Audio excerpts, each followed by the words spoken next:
He was born without talent, a mage bound by limits. For 7 years he was nothing but a test subject, mocked, broken, forgotten. But genius doesn't die in chains. With theories no one dared believe and power stolen from the tower itself, he shatters the cage of fate.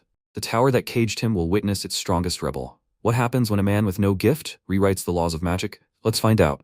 The story begins with the Bohemian Magic Tower standing under a dark sky. Loud sighs are heard in the secret research lab. The head of the Bohemian Magic Tower, Balrog Besius, shouted for the freak to pull himself together. He's only just begun. He can't pass out. Balrog ordered the stimulant to be administered again. A loud scream echoed through the room, and blood gushed to the side. Balrog noted that the total was 461 seconds. Today, with this reagent, MC lasted a little longer. Given these results, one can say a talented experimental subject is truly a cool thing. The assistant to the head of the tower, Weller, said that 461 seconds after the 70-second stimulator of the magical power circuit. Can we already assume that the magic circle has been activated and the immunization reaction suppressed? Balrog, crossing his arms behind his back, noted that this was a good result. They also administered a stimulant that expands memory. In this magical tower, known as the most powerful in the Empire, the protagonist is slowly dying. The main character, Verdun, wondered why someone like him, whose gifted mind was recognized, was here. Balrog ordered the stimulator to be forcibly activated. The protagonist's eyes widened in pain, and he coughed up blood. He screamed in horror and asked for it to stop. MC pulled hard on the chains with his hands and yelled that he begged them to stop. Balrog snorted in displeasure and noted that the protagonist was very noisy. He ordered a report on the completion of the experiment. Weller turned his head to the side and replied that he understood the tower's leader. The protagonist, with his tortured body, wondered why he was dying in the magical tower he dreamed of entering. Weller grabbed him by the hair and ordered him to get ready. He smiled haughtily and asked how Verdun was feeling. The protagonist is a bad mage, but MC managed to get arrogant because people praised his intelligence a little. That's why MC's life force and knowledge are now being extracted in a secret research lab. Weller asked Verdun to do something clever as usual. The protagonist must prove himself. Well, it seems that in his current state, the protagonist can't even lose consciousness. MC started to lose consciousness, and Weller yelled in irritation. Can Verdun hear him? Weller turned his head to the side in anger and shouted, "What is MC looking at?" He noticed an ant and noticed that the experimental ants had escaped. Weller ordered this to be fixed and barked, "Can't they even handle this?" His comrades apologized to him. Weller angrily called them damned freaks. He calmly exhaled and said that if you think about it, the protagonist is practically an insect. MC doesn't have an ounce of magical power, not even enough to break his chains, so no one caught him. It's better for them, after all. Thanks to Verdun, they now have an S-rank experimental subject. A friend, with whom the protagonist entered the magic tower,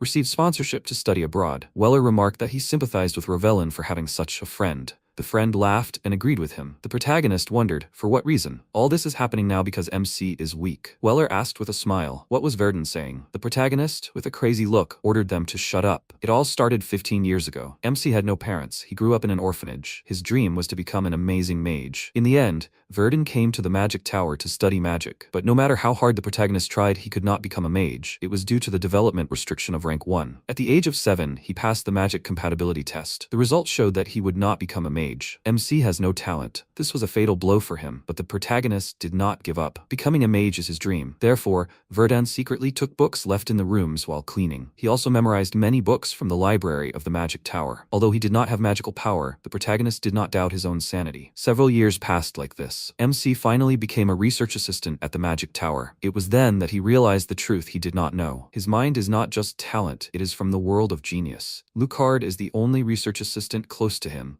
and he recognized the protagonist. Perhaps he will have a chance to stay in the tower, not as a servant, but as a scientist. This is what MC thought then, until Lucard made his work public, passing it off as his own. Verdun learned of this too late and immediately went to the head of the tower. The respected head of the Bohemian Magic Tower, Balrog, did not let this go. Balrog, looking sternly at the sheet, clarified, "Does the protagonist mean to say that MC is the author of the multi-dimensional continuity theory?" Verdun, smiling, exclaimed that it was so. "If the tower leader allows, he will explain everything from the beginning." Balrog interrupted him and remarked that this was amazing. He hadn't even known such talent existed among ordinary researchers. With a mad smile radiating ominous energy from his body, he ordered MC to come to his lab in 2 days, when the moon had set. If Verdun had escaped from the tower, would he have been able to live normally for the next 7 years? That's how he was forcibly imprisoned in the tower leader's lab. The protagonist became a daytime worker and a nighttime subject for experiments. MC said that they would try to create a magic circle on him to confirm the theory, that they would inject medicines into his veins and observe the reaction, that they would test the effectiveness of new potions, and that his life would be dedicated to the magic tower. No one believed it when Verdun tried to reveal the truth. In response, the tower's leader threatened to kill those dear to the protagonist. MC, with wounds on his body, lying in the room, thought that it was all over. What could he do? Verdun had fallen into the past. The protagonist's friend, Rovelin, ran quickly and asked MC to hurry. The mage ordered the worker to hurry. The protagonist, holding a box in his hands, exclaimed that he understood everything. MC wondered if this was his childhood. Rovelin, sitting on the grass, suggested that Verdun become great mages together. She raised her finger and asked him to promise. He crossed his fingers with hers and promised. MC wondered if his development potential had been a little higher. Would everything have turned out differently? He came out of his memories and mentally asked himself to accept that it was all over. Tears instantly streamed down his cheeks. Verdun sat on the floor and looked at the multitude of ants. He closed his eyes and thought that it was that sound again. The protagonist hears it every time during experiments. He doesn't know if he has any strength left. Maybe it's easier to die. The dead ant clarified, but that's not what MC wants, is it? It's still very early. Nothing is over yet.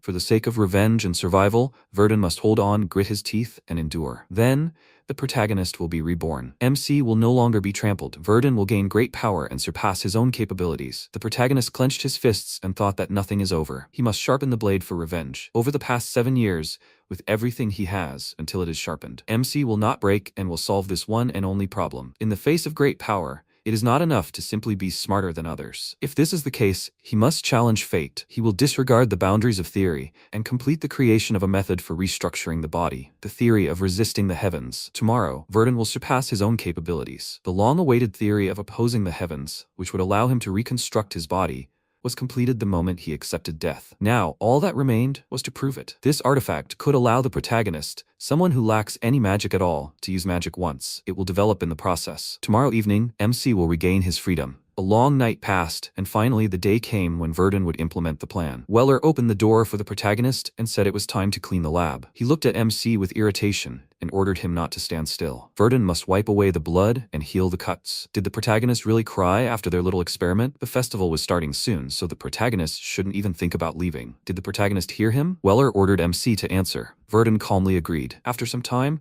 the protagonist was cleaning the lab. Rovelin asked if he was cleaning alone. The protagonist asked why she was here. Rovelin replied that she had come to say goodbye to a friend before leaving. MC smiled and said that she had told him she would now be studying abroad in the magical city of Verent. Such a special privilege was granted only to the most distinguished talents of the magic tower. Verdun congratulated her and remarked that he hoped everything would go well. Rovelin looked at him sternly. She raised her hand and clarified that her offer still stood. Rovelin offered to go with her to Verent. There, the protagonist would not have to deal with ignorant fools who despised him. MC would be able to find new opportunities to study magic. Rovelin turned her head awkwardly to the side and asked him not to misunderstand her. She simply wanted to talk to someone, that's all. Verdun interrupted her and replied that he would stay here. Rovelin sadly said that she would write him letters. After some time, the carriage stopped in front of the tower. The protagonist, looking out the window at the carriage, thought that she knew nothing. She didn't know what had been happening here. She didn't know what he had been subjected to all this time. And yet, he was grateful to her for one thing. Rovelin didn't interfere with his plan. The Magic Festival is one of the most famous holidays in the world. It is dedicated to the construction of the first magic tower. It celebrates the revival of magic. This is the busiest day in the tower. When the festival begins, all the high-ranking mages leave for the big cities. Only the low-ranking ones remain locally. The protagonist banged his fist on the door and said it was him. The manager of the jewelry vault, sitting on a chair, asked what brought MC at this hour. Verdun replied that the head of the tower asked him to clean the jewelry vault. The manager snorted in irritation and said that he should have asked permission in advance. The damned bastard didn't think of that. He raised the cup to his mouth and, pointing his finger at the door, asked the protagonist to go, but let MC try to scratch or lose anything. Verdun replied that he understood the manager. He calmly opened the door and looked away. The protagonist closed the door and placed his hand on the magic ball. MC thought he had activated the sound-blocking artifact. Now it would all begin. He was going down the stairs. Verdun went down and looked at the magic seal. The second circle is an ancient artifact, which the tower leader spent a huge amount of money to create. It allows the mage to use 3 spells and temporarily awakens the hidden talents of its owner. Verdun thought that to carry out his plan, he would need this staff. To take it, it was necessary to deactivate the protective magic circle. This is a 7th level spell. The tower leader cast it personally. MC had spent the last 7 years studying how to remove it. The magic circle, which the tower leader was so proud of. Verdun decisively directed a stream of mana towards the staff and yelled that he would destroy it with his own powers. At the same time, Alcohol was on the table. The mage, sitting at the table, noted that everyone was enjoying the festival, and they were forced to guard the source of power. A comrade clarified that the mage had drawn straws. The mage sternly said that this was why he was putting up with it.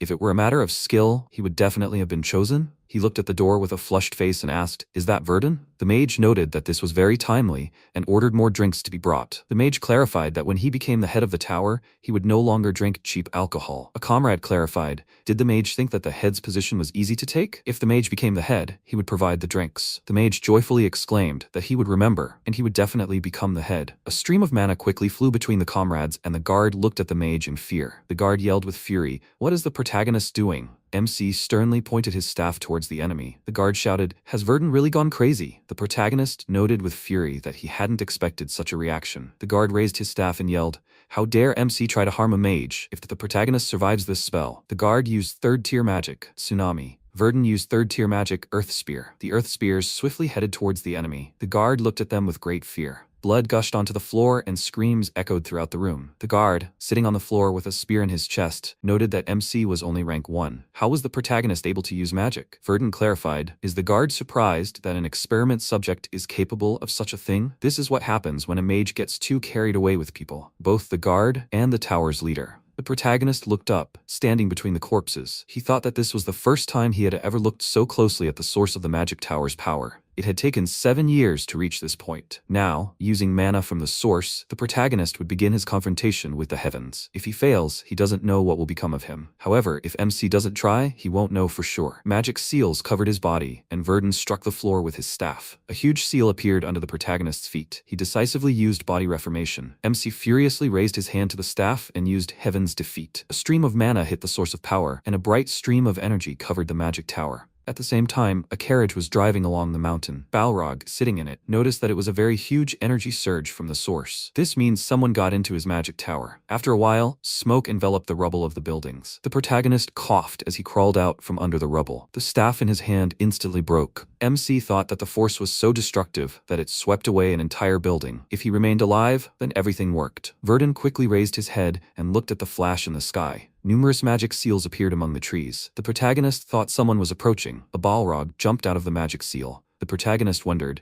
could it really be the head of the magic tower? Balrog sensed that something had happened to his people. The head raised his hand in anger, intending to attack. A powerful explosion thundered and smoke enveloped the space. After a while, the smoke cleared and Balrog looked down in irritation. He turned his attention to the ground and yelled, "Is this a teleportation magic circle? How dare the enemy touch the magic tower? It doesn't matter who it was. Even if it's the emperor or a small child, he will find and kill him." Lightning struck from the dark cloud and the head asked to wait for this. After some time, under the bright sky, MC thought he wanted to sleep. He couldn't even move. He wanted to stay like this longer. Could that really be the sound of water? Verdun yelled, "What is that? Where is he?" He needed to run.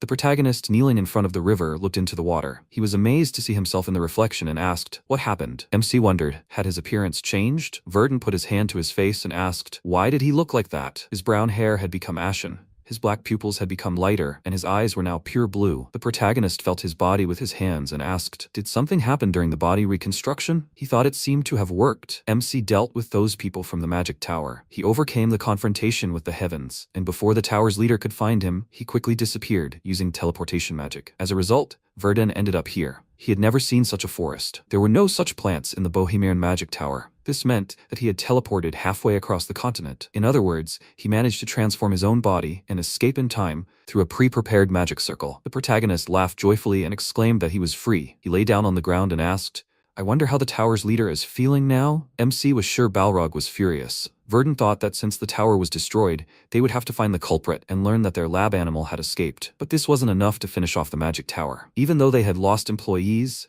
the protagonist was sure the leader would take countermeasures. Besides, Balrog wasn't called the Almighty Man for nothing. But for now, this would suffice. The tower would be rebuilt, and in the meantime, he would grow stronger for the sake of revenge. Verdun would destroy everything the leader built before his eyes, and his name would be preserved in history. To take revenge and realize himself as a mage, these were his goals. The protagonist raised his fist in happiness. He thought that he believed it was time to say goodbye to the magic tower. After some time in the forest, The goblin struck the chest with an axe. MC raised his hand and used the wind cutter. The goblin turned his head to the side, noticing a gust of wind. Verdun glared at the gushing blood. He looked at his hand and noticed that he didn't feel any difference. It seemed there was a problem during the body's reconstruction. The protagonist thought that, except for the color of the eyes and hair, his appearance was mostly unchanged. Even the amount of mana was the same. For now, he had no way of finding out what happened. MC kicked the monster's head and said that things were bad. Since there were goblins walking around, the village must be far away. He stopped and noticed the chest. Verdun knelt down and thought that these were cart tracks. Someone was in a hurry and dropped the things. The protagonist closed his eyes and used mana detection. He thought he needed to find the owner of the box. A stream of mana directed along the ground and a loud squeal came from the cart. At the same time, Conrad ordered the horse to go faster. He screamed in great fear. What was that? Conrad wondered. How did he get into this? He figured that the fact that they'd run into the remnants of the bandits, whose numbers had apparently been recently decimated, wasn't a problem. His inability to negotiate and talk of having connections with Baron Pyth, as well as the fact that all his mercenaries had fled in fear, weren't a problem either. But what was that creepy smile on that orc's face? Thank God, the orc was busy attacking those bandits. If it weren't for them, he would have died already. A loud scream came from the forest, and Conrad yelled, "Are they really chasing him?" He lashed out with his whip at the horse and ordered it to go faster. The cartwheel hit a tree lying on the ground. Conrad screamed and fell to the ground. He sat up and noticed that his back hurt. Conrad was stupefied and asked for a minute. He looked in horror at the many eyes among the trees. Orcs and goblins looked at him. Conrad shook with terror and said that he couldn't believe that monsters would actually kill him. The orcs quickly ran towards him and raised their weapons with the intention of attacking. Conrad closed his eyes and thought that he was finished. An earthen wall instantly surrounded him. The protagonist noticed that he forgot to leave an opening for Conrad to breathe. The orc turned his head to the side with a sly smile. Verdun confidently clarified that he thought he could handle it until Conrad suffocated. This was his first real fight if you don't count that goblin. The orc growled with a mad smile. The protagonist raised his hand and said that this was a good opportunity to test his abilities. He aimed multi-fire arrows at the monsters. An orc with a terrifying smile stood among the goblins engulfed in flames. He raised his hand and screamed, and the orcs quickly ran into battle. MC raised his hands and, creating magic seals, used multi-fire arrows in a whirlwind. He used a double spell, a fire wave of arrows. A powerful fiery explosion thundered. After some time, the corpses of the monsters lay on the ground.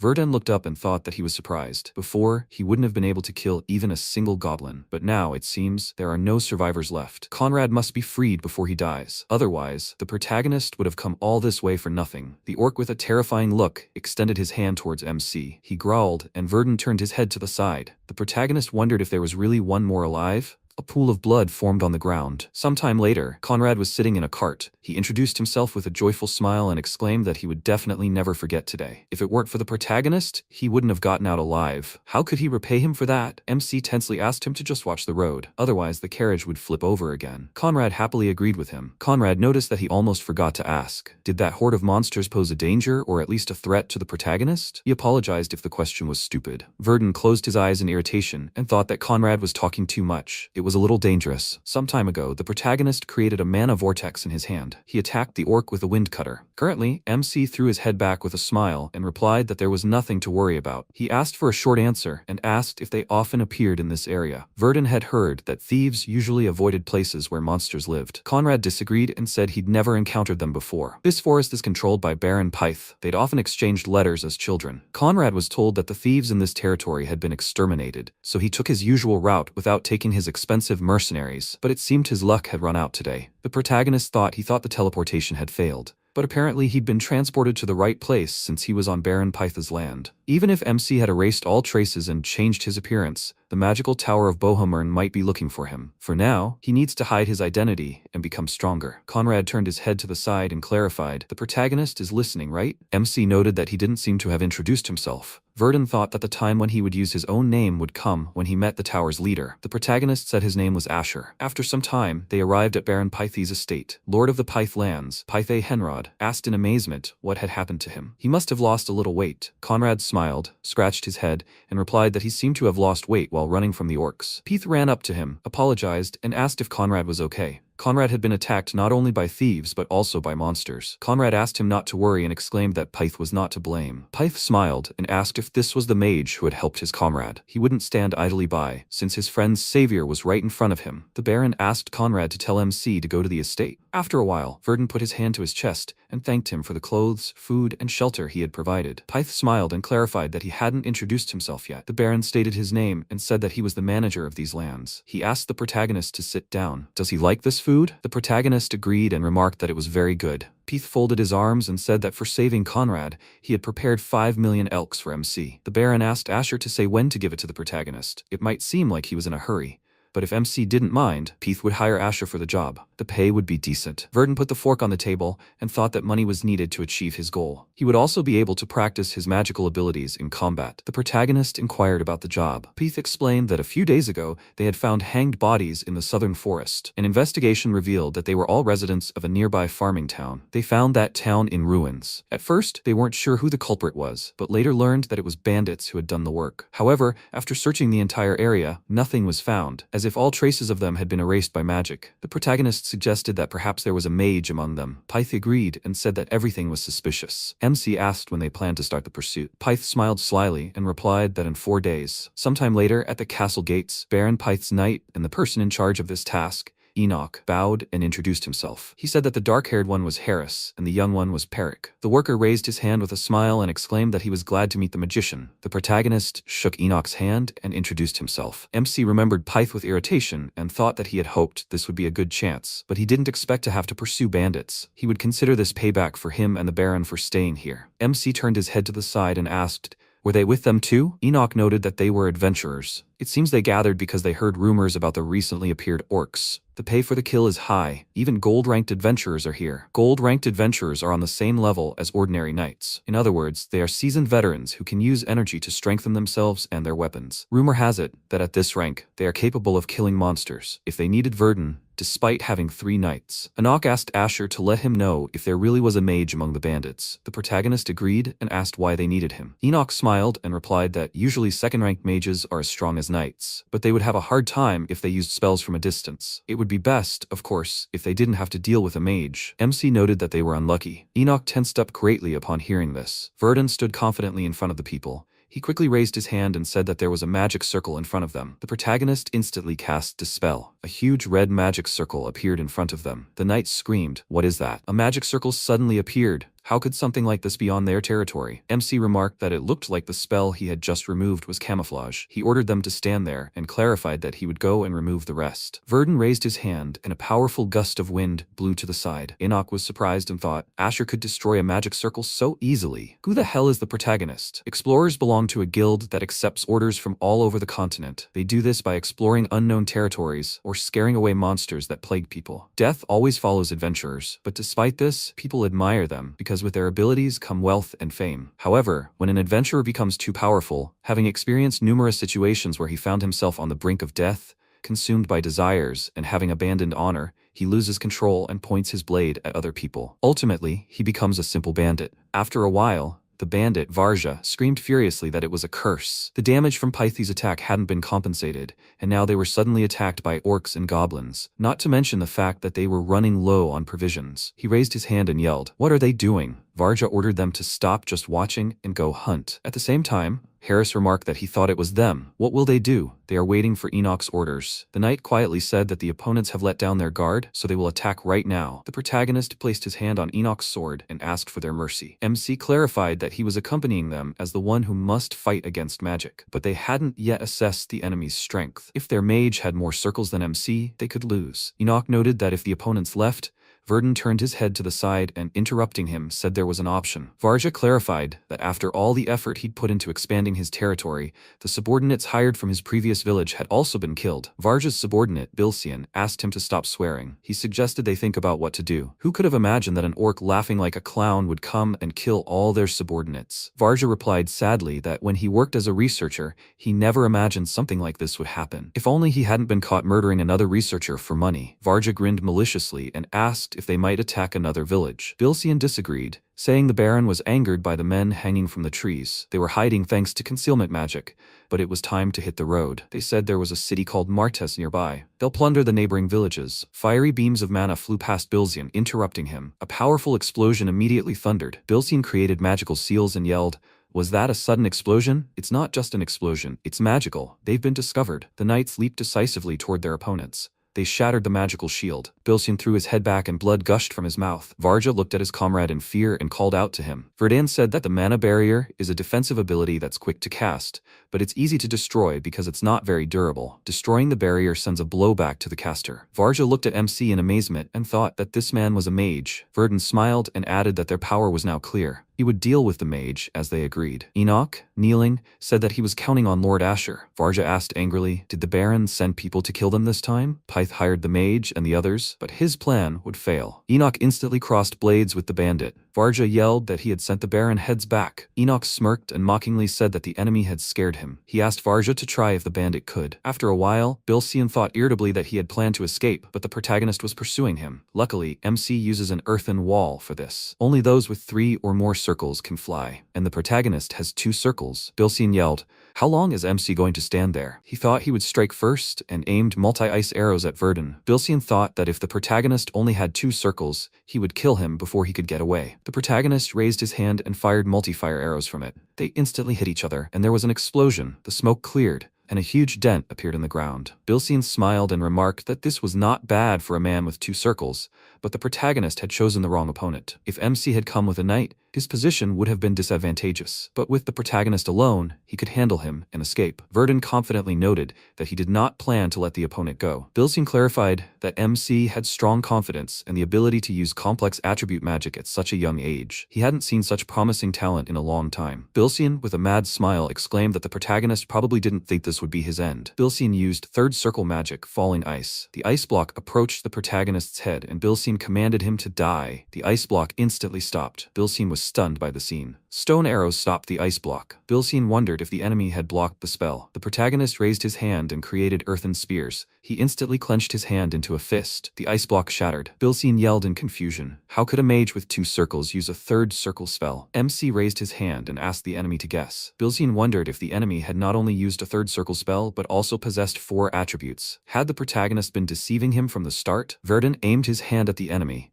and a stone block pierced Bilsian's chest. The enemy fell to the ground surrounded by blood. The protagonist remarked that it was good that he had come. Now he knew how to fight against a mage. At the same time, the orc heard sounds. He grinned madly, holding a human corpse in his hand. 2 days before the expedition, Verdan created an experimental medicine using ingredients brought from the magic tower. He nicknamed it the Magic Circuit Extender. Remembering the hellish days spent in the magic tower, MC no longer has the desire to experiment on people again. But thanks to him, the protagonist was able to obtain the 3rd circle. MC looked at the enemy and said that he seemed to have died. He needed to bring proof of victory over the bandits so that they would believe him, and Verdan would earn their trust. The protagonist wondered, is this the enemy's staff? He picked up the staff and used appraisal. It is a magical stone wand with a spell cast on it. It reduces the casting time of spells and increases the effectiveness of those related to ice. This could be useful for MC. Perrick ran quickly and yelled, Ash is okay, right? When they dealt with all the bandits, he began to worry about the protagonist. MC bowed and, asking for forgiveness, noted that the enemy was stronger than he thought. The protagonist had to try hard. Perrick turned his head to the side and said that judging by the devastation around him, he assumed the fight had been difficult. Verdan was surprised and asked, have they dealt with the bandits? Perrick smiled, shoved the mage's corpse into a sack, and replied that although their leader remained to be taken care of, Enoch was busy with that right now. The night should be done by the time they arrive. The protagonist asked if he could ask a question. Perrick happily agreed. MC sternly raised his wand and asked what was supposed to be done with the bandits' belongings. Perrick gave a thumbs up and replied that their lord allowed them to take whatever they liked, unless the Baron needed it. Verdan smiled and thought that this wand would come in very handy. After a while, Enoch exclaimed that Asher had done a good job. If it weren't for the protagonist, they would have had more problems. MC disagreed and replied that it had been a good experience for him. Varja looked at the bag in horror and wondered if Bilsian had really been killed. If this continued, they would be taken to the Lord and executed. He couldn't die in the village like this. He still wanted to see so much. He had no choice. He had to run. Enoch and the protagonist noticed the noise. Varja swung his sword and killed the knights. He raised his weapon in anger and ordered them to get out of the way. Varja thought that he couldn't deal with them without Bilsian's magic. That meant there was only one way out. He would kill the knight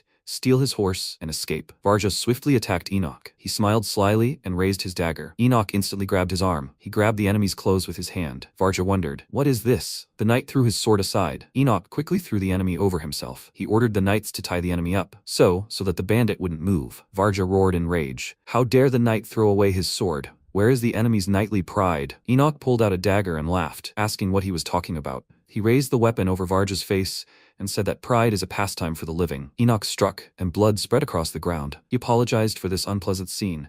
If he had more time, Enoch would have cut off the bandit's head. He doesn't usually fight like this. The protagonist smiled and remarked that this was surprising. MC looked at the bandits and asked why the knight left them alive. Enoch replied that he heard that there were familiar faces among them. Perhaps some were survivors of the attack on the farming town. They planned to bring them to the estate and find out who they are before deciding their fate. Harris raised his hand and ordered them to prepare to return to the estate. He asked to lead the bandits after him. The knight lifted the bandit and ordered him to get up. The bandit ran in great fear and screamed that he didn't want to die like this. The knight ordered him to stop. Harris went after the bandit and said that he would deal with him. The protagonist asked to wait a minute and noticed that something was wrong. Suddenly, the bandit screamed and asked for help. Harris smelled something and asked, "Is that the smell of blood?" The bandit's head flew quickly from the forest. Harris covered his face with his sword. The bandit's head fell to the ground. The knights grabbed their weapons in fear and screamed, "What is that? Are there really orcs there?" Verdun grinned and wondered if he could be called an orc. Enoch noted that the adventurers had been unable to defeat him. The protagonist thought that, moreover, the orc was not alone.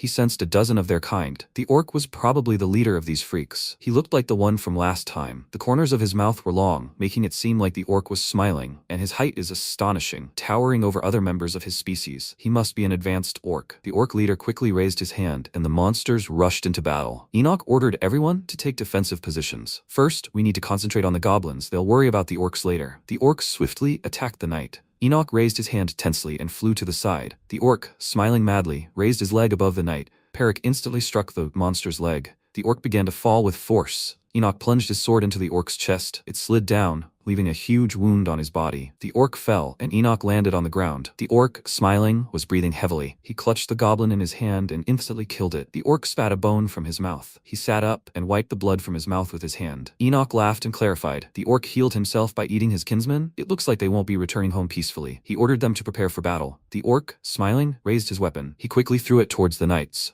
Harris fell into a stupor. Looking at the approaching weapon, he instantly stopped the enemy's weapon with his sword and wondered why the orc had suddenly thrown it. The sword began to break, and Harris's thoughts were interrupted. He looked at the shattered weapon with intense horror. Harris thought they were fragments of a broken sword. They instantly pierced Harris's body. Perek called out to his comrade in horror. Enoch warned Perek to be careful. The orc approached him, and Perek wondered when the enemy had time, he would simply cut off his arm. Perek asked in confusion, "What is this?" He wondered if the sword was really stuck in his muscles. Perek looked at the enemy's arm in fear and yelled that he couldn't draw his sword. Earthen spears struck the orc. The protagonist, enveloping his body in mana, ordered Perek to come here. Perek quickly slid toward MC and exclaimed that he was safe. He sadly asked, "What should we do?" Perek couldn't get the sword back. Verdun clarified that he thought the orc's recovery speed and physical endurance increased after the enemy ate the goblin.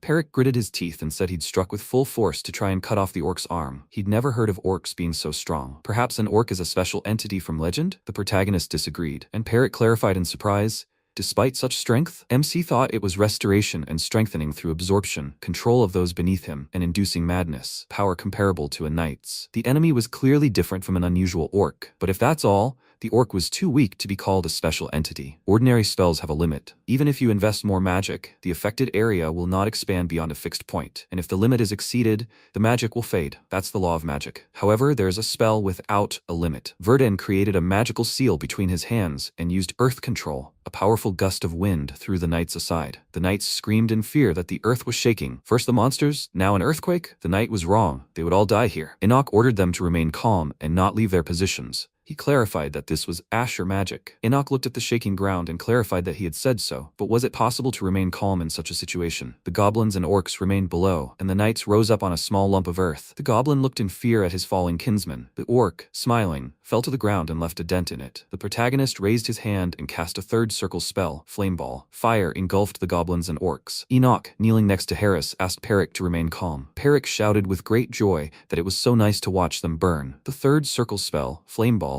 has no limit to its expansion. However, there are no mages who use it as their main spell, since it requires an astonishing expenditure of mana, which is not worth it considering the result. MC clutched his neck, tired, and thought that if he had enough mana, his power would be greater than that of the third circle. But that was beyond his capabilities. A loud roar echoed around him, and the knights tensed up. The protagonist screamed, "Is the orc still alive?" The orc, shrouded in lightning, was devouring goblins. Perrick, frightened, grabbed the protagonist by the cloak and screamed, "What now?" Verdun thought that since the orc didn't want to burn, he'd better freeze to death. He used a wave, and the water covered the monster's bodies. The protagonist jumped down, and Perrick looked at him and called out, "Asher." MC used multi-ice arrows, Winter Hurricane. Verdun used a double spell, arrows of intense cold, and an ice arrow instantly pierced the orc's body. The goblins froze in rage in blocks of ice. The orc extended his hand toward the protagonist with a mad smile. MC thought that even if the orc could regenerate infinitely or feel no pain, the enemy wouldn't be able to move in a frozen state. Verdun aimed an ice sphere at the enemy. The orc froze, and the protagonist declared the capture complete. Sometime later, in the magical city of Varent,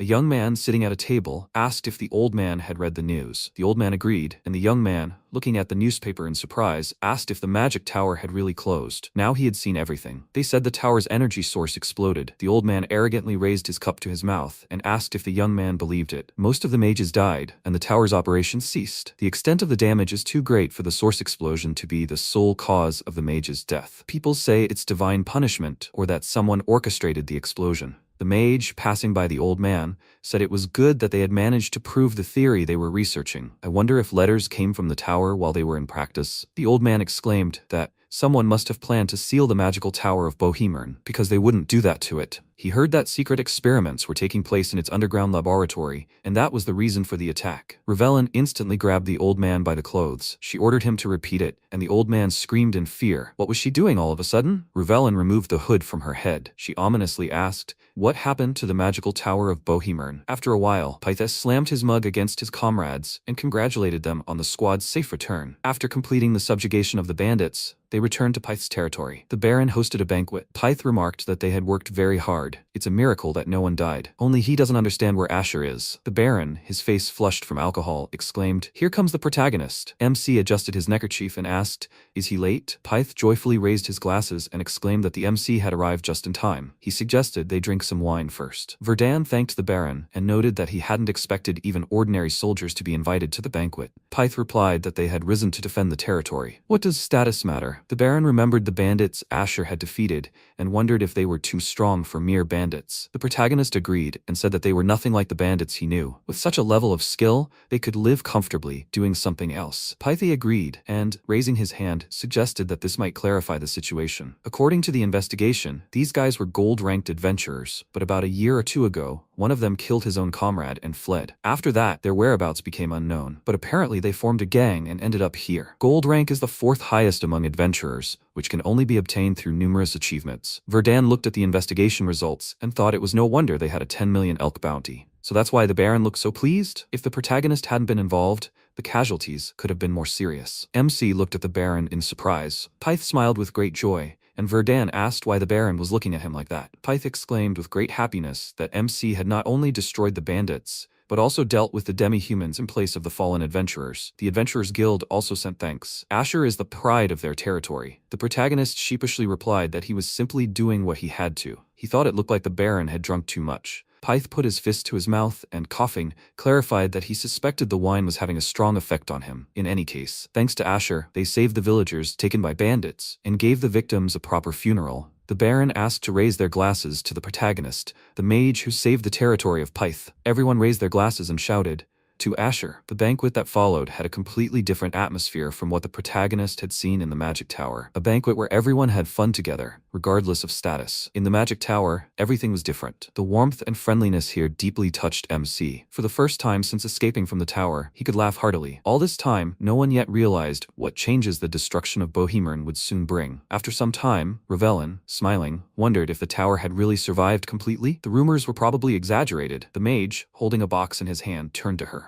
He asked if she had just returned from Varent. Revelin agreed and said that she heard that the energy source had gone out of control and destroyed the area. But everything looks better than expected. What a relief. The mage noted that the buildings could be quickly restored. Ravelin happily turned her head to the side and asked where Verdun was. The mage pointed at the crowd of people and replied that the protagonist was there. There was a sign on the notice board with a list of missing persons. Ravelin instantly fell into a stupor. She looked at the list and thought that this couldn't be. The board said that missing person number 3 was Verdun. He disappeared while on duty in the power room. It is assumed that he was exposed to magical energy. His body was not found. Ravelin wondered, how could this be? She remembered all the moments spent with MC. Ravelin wondered if that meeting was really their last. She covered her eyes with her hands and screamed. Ravelin thought in horror that no, she didn't want to part like this. He was like family to her, a dear friend. Balrog put his hand on her head and asked her to stop. He noted that anger at others wouldn't change anything. Ravelin raised her head and looked at the leader. She immediately lowered her head and asked what exactly had happened in the tower. Balrog put his jacket on her and replied that the power source had failed during the festival. All the mages in the corps,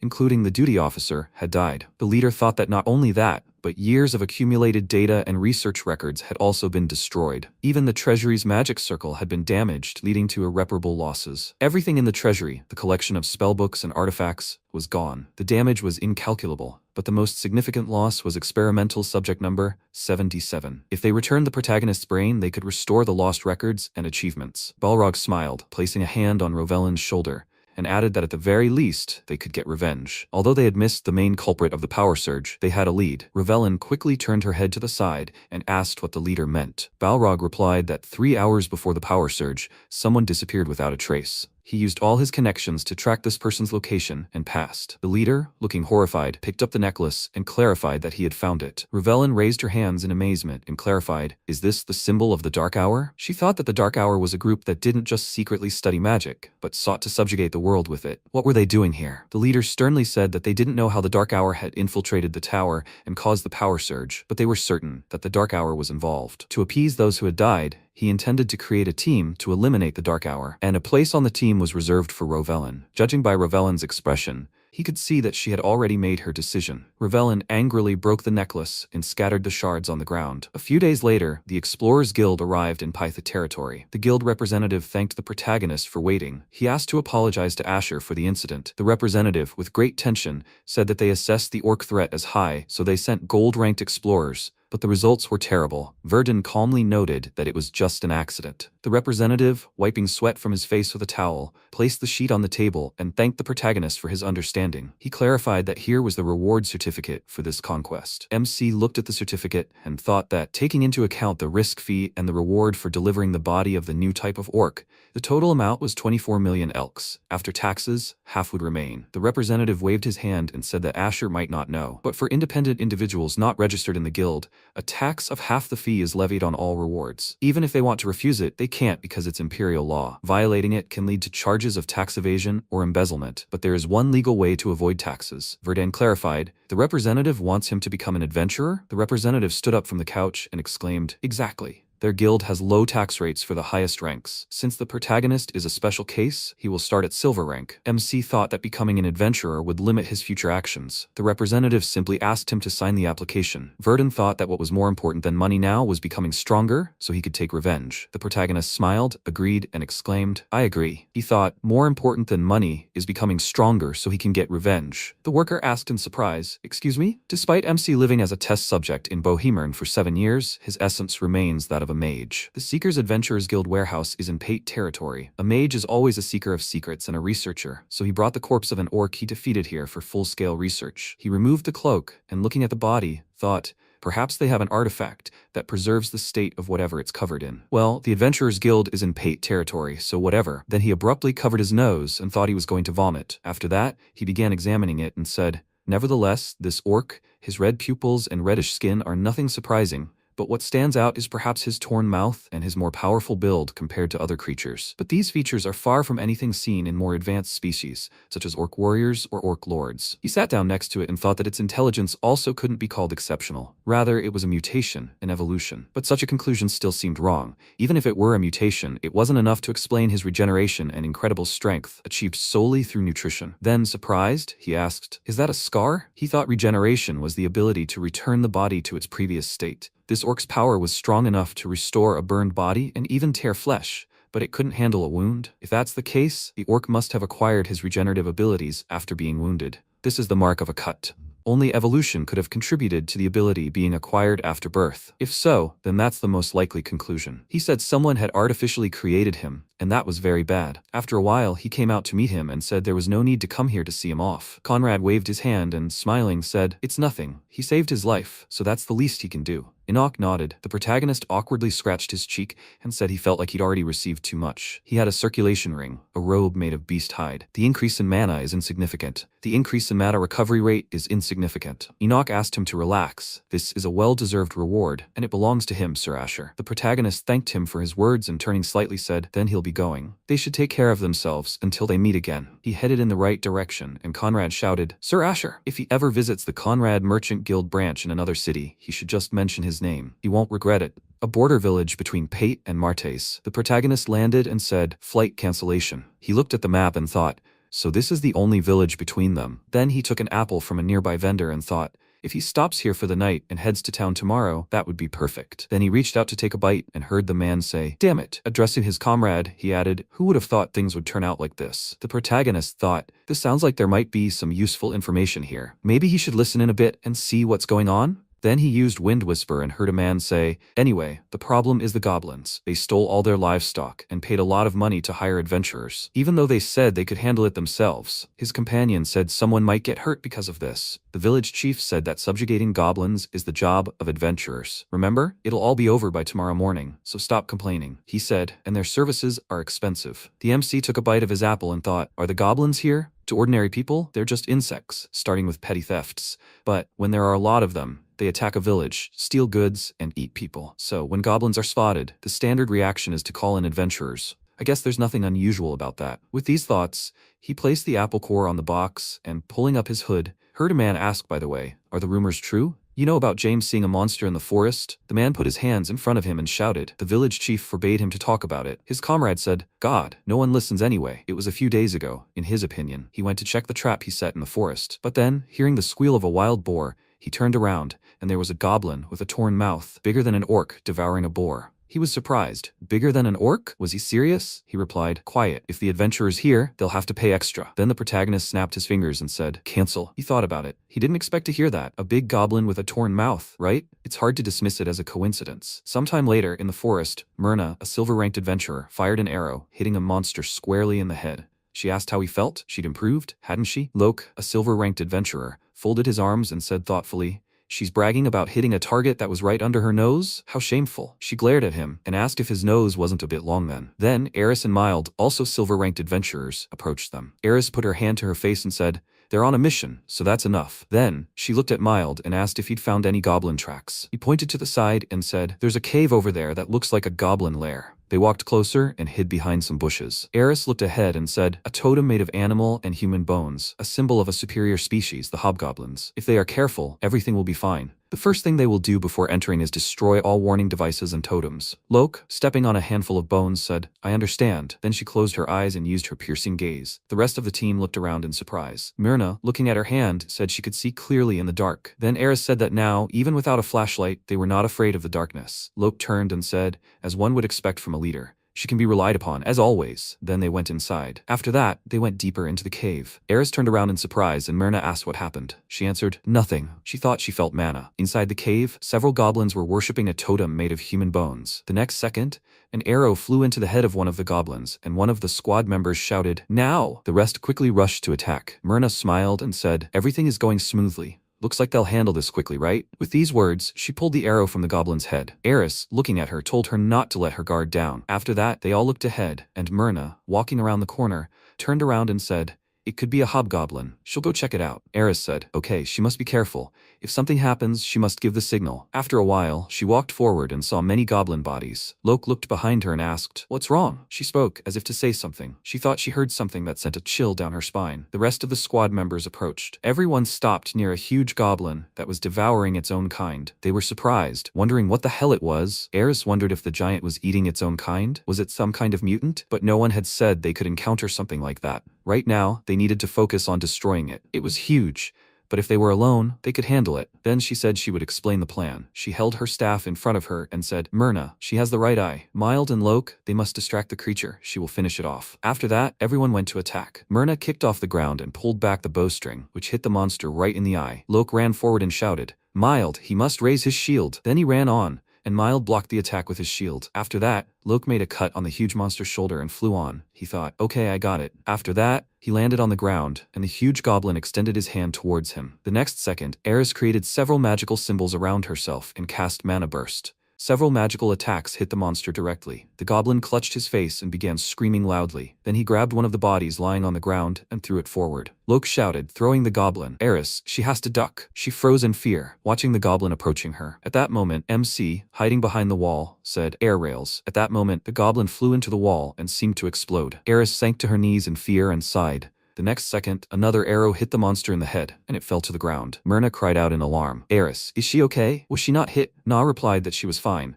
She thought that if the goblin had hit her, she would have died, but the trajectory changed mid-flight. How was that possible? Then Myrna said, in any case, thank heavens. They completed the mission without any harm. Okay, they should hurry to the village to collect their reward. At that moment, the protagonist, having created a magic symbol in his hand, peeked around the corner and said, good thing everyone's safe. It wasn't for nothing that he'd used invisibility and followed. Thanks to this, he spotted one of the laboratory's research subjects. All the subjects he'd encountered since escaping the tower had one thing in common, a wide mouth, reminiscent of a jester's smile. Because of this, he began calling all these creatures jesters. But this goblin was different from most. Unlike the others, it didn't possess enhanced physical strength and apparently didn't regenerate or become stronger by devouring its own kind. Perhaps it was simply a large goblin or a failed experiment? Still, this sorceress. At that moment, Eris stepped forward and said, just in case, they should check to see if any goblins were left. Myrna, she should keep an eye on the surrounding area. Loke and Mild, they should choose other paths. The protagonist thought she had a good sense of mana and was leading the party. She'd sensed his mana before entering the cave. Then he sighed and said, thank goodness she couldn't track him. Then he looked to the side and heard Surgeon say,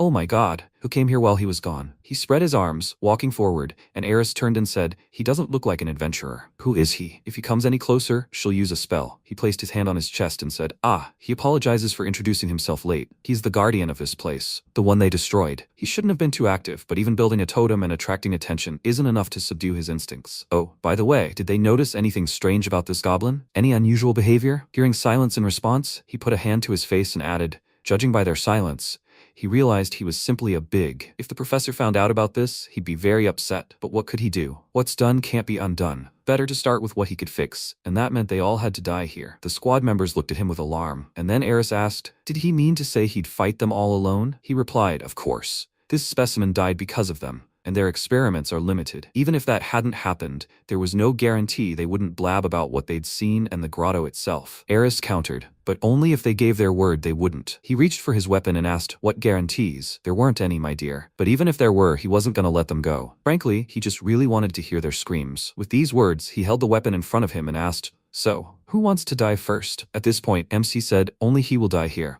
He smiled in response and said, such bravado. Then he looked to the side and thought, wait, a voice came from behind. Who said that? At this point, the protagonist launched an attack, knocking him aside and landing, saying things like, I want to hear their screams. Who wants to die? Then he's trying to show off and seem cool, right? With these words, he concentrated the magic symbol in his hand and the energy in the crystal of his staff. He thought that he hadn't intended to interfere, but if he hadn't, he thought the man in black would have really killed them all. And by the way, he called the goblin a test subject and mentioned someone behind the scenes whom he called a professor. Without a doubt, this has something to do with the jesters. And then Surgeon angrily asked, who is he? He replied that he didn't think he had to answer that question. With these words, he concentrated magical symbols in front of him, and Surgeon, taking a stance, said, well, fine. Even if he doesn't reveal his identity, it won't change the fact that he will die by his hand. With these words, he quickly ran forward, and MC used multi-fire arrows, directing a fire attack forward. Surgeon, jumping from side to side, continued to run forward rapidly, and then aimed his weapon forward, but hit a barrier and covered it with cracks. The protagonist then used Mana Pulse, spreading energy around and throwing the enemy aside. He flew back, and the protagonist thought, such speed. Has he enhanced himself with energy? The weight of his sword strikes is lighter than those of the knight from Pate,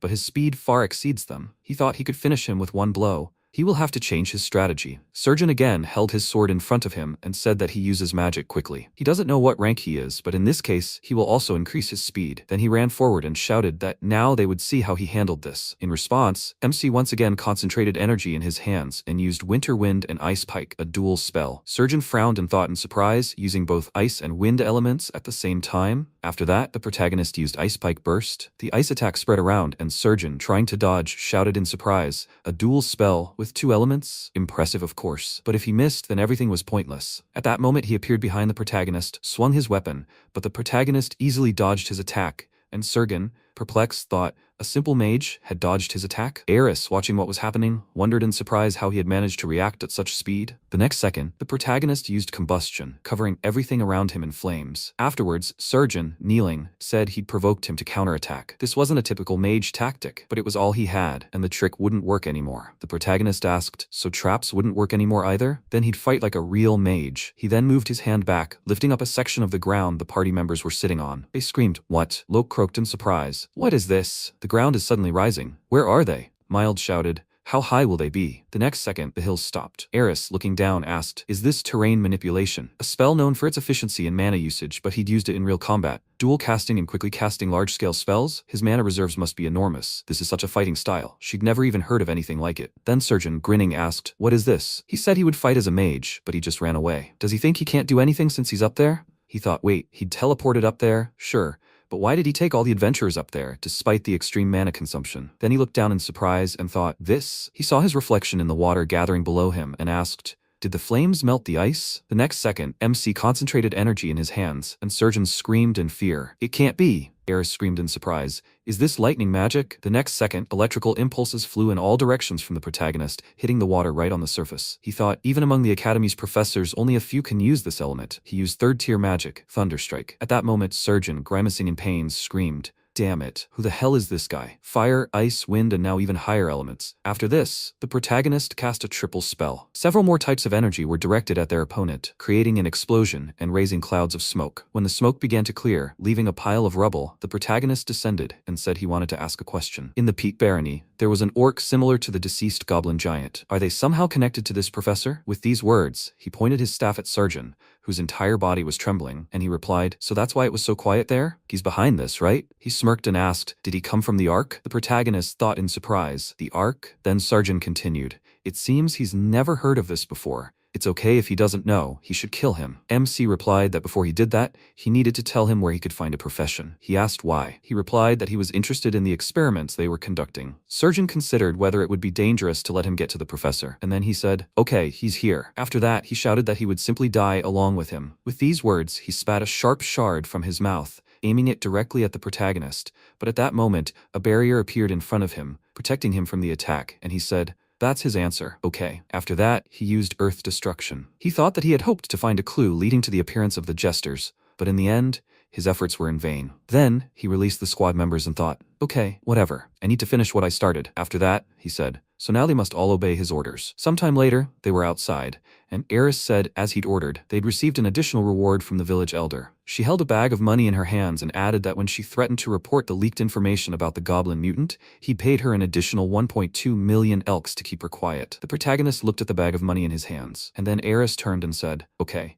Now that their business here is done, they're leaving. The protagonist handed her the bag and told her to wait. He asked her to take this. She turned around and asked, what? He explained that it was their commission, the city of Martes. He asked her to escort him from this village to Martes. After the incidents in the cave, he began traveling to Martes with Eris's team. Along the way, the team leader asked him about magic. More specifically, she asked about the elemental theory of magic. He wasn't opposed to conversation, so he engaged her in a discussion. They didn't notice how time flew by, and they arrived in Martes. Looking around, the protagonist thought, a city this size surely has a bank, right? After that, Loke said, then, since they need to submit several reports to the guild, they should go this way. Their leader will show him around Martes. After that, Eris asked, sir, where does he want to go first? The protagonist replied that he would like to start by receiving a reward and opening a bank account. She replied, in that case, they should go to the city hall first. She pointed her finger forward and said, this way, please. She knows Martes like the back of her hand. Mild, watching her, noticed that she looked so capable. Myrna was surprised, right? He was the one who killed the man they met in the cave without hesitation. Rewards for captured criminals are primarily issued through the city hall. They approached the city hall quest, and MC thought he almost got into trouble, because he didn't have time to create an ID after switching bodies. At that moment, the knight shook his head,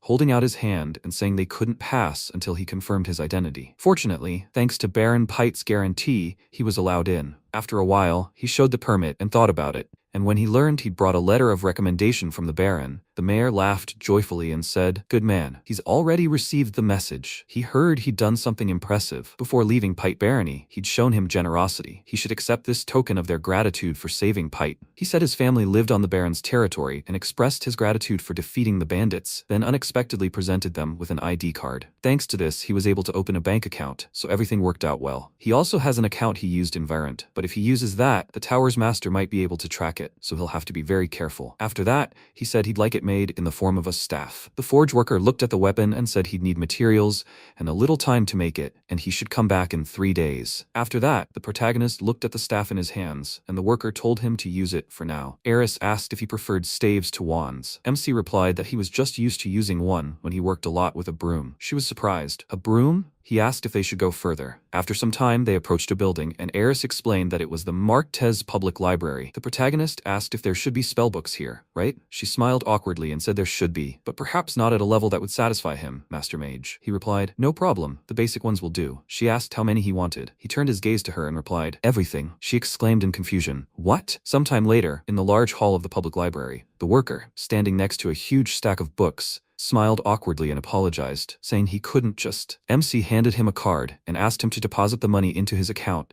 and deliver it to the top floor of the Lurix Hotel. The worker looked surprised and then asked how many books he wanted them to deliver. The protagonist replied, "All of them." The worker thought, this is their biggest sale yet. After a while, MC thought he'd received his reward, opened a bank account, ordered a staff, and rented all the books on magic. They were sitting at a table in a small establishment. Eris lowered her head onto the table and thought desperately. She was so tired. Then she turned her gaze to him and wondered, who was this man? She asked, did she take him to all the places he wanted to go? He, without looking up from his reading, confirmed it. That's enough for today, she thought in surprise. For today? Then she added, she remembered, she never asked his name. What should she call him? He replied that his name was Asher, and that she could call him however she liked. She rose from her seat and said, then she would do so, and she asked him to speak to her informally. He thought she had gotten carried away quickly, and she thought that now was her chance to ask what she really wanted to know. She apologized for meddling in other people's business and all that, but why was he in that cave? He, hiding his face behind the book, thought about what he should say. The truth? That he saved them by accident? It would be strange to say that he just happened to be there. He would have to come up with an excuse. After that, he said that then he would do without formality.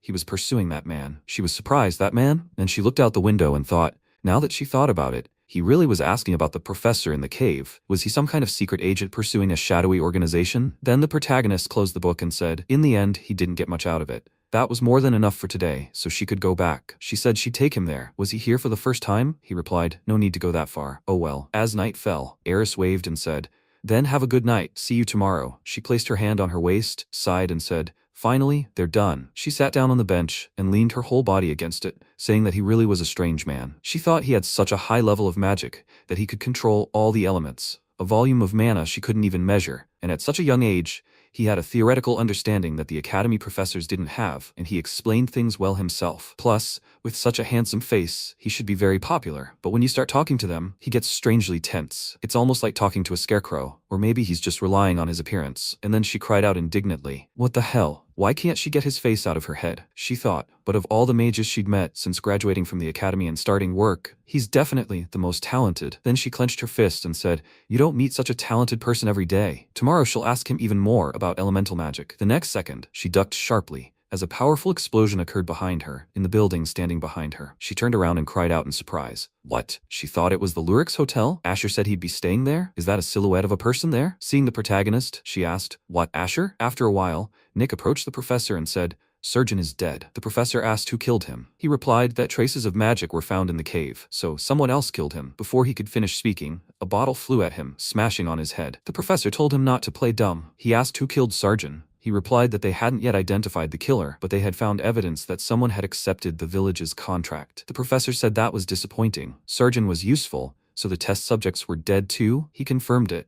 The remains, any traces of Sargent, and the subject were destroyed. The professor looked at the flask and said, he's useless trash. He should have taken care of whoever killed Sargent. Then he thought, The 2 test subjects from the Pipe Barony are silent. Now the goblin and surgeon are dead. After that, he said, the experiment is almost complete. Maybe those freaks from the Ark have already noticed them. He shouldn't return until he kills the one responsible for surgeon's death. His subordinate bowed and said he understood. Adjusting the mask on his face, he thought, stupid old idiot. He will find the killer, no matter the cost. Meanwhile, MC walked into the room and, holding the book in his hand, said, a regular cat ears spell. Is that how it's done? He thought about it, so he returned, wandered around the city all day. Then he said, the magic detector is really ineffective. At that moment, Nick, hiding, thought he should go to bed quickly, as soon as he fell asleep. Then it would be his last moment. Wait, why is it so quiet? Then the protagonist used the earthbone. Nick thought, damn, a powerful magical attack headed straight for him, destroying the building. He thought he'd been discovered, but how? After some time, MC found himself in the center of a raging fire. Nick, trying to escape, turned around and thought, damn, there was an explosion right away. How come he wasn't scared in that confined space? He's at least level 3. He'll retreat for now. Then, continuing to run, he shouted,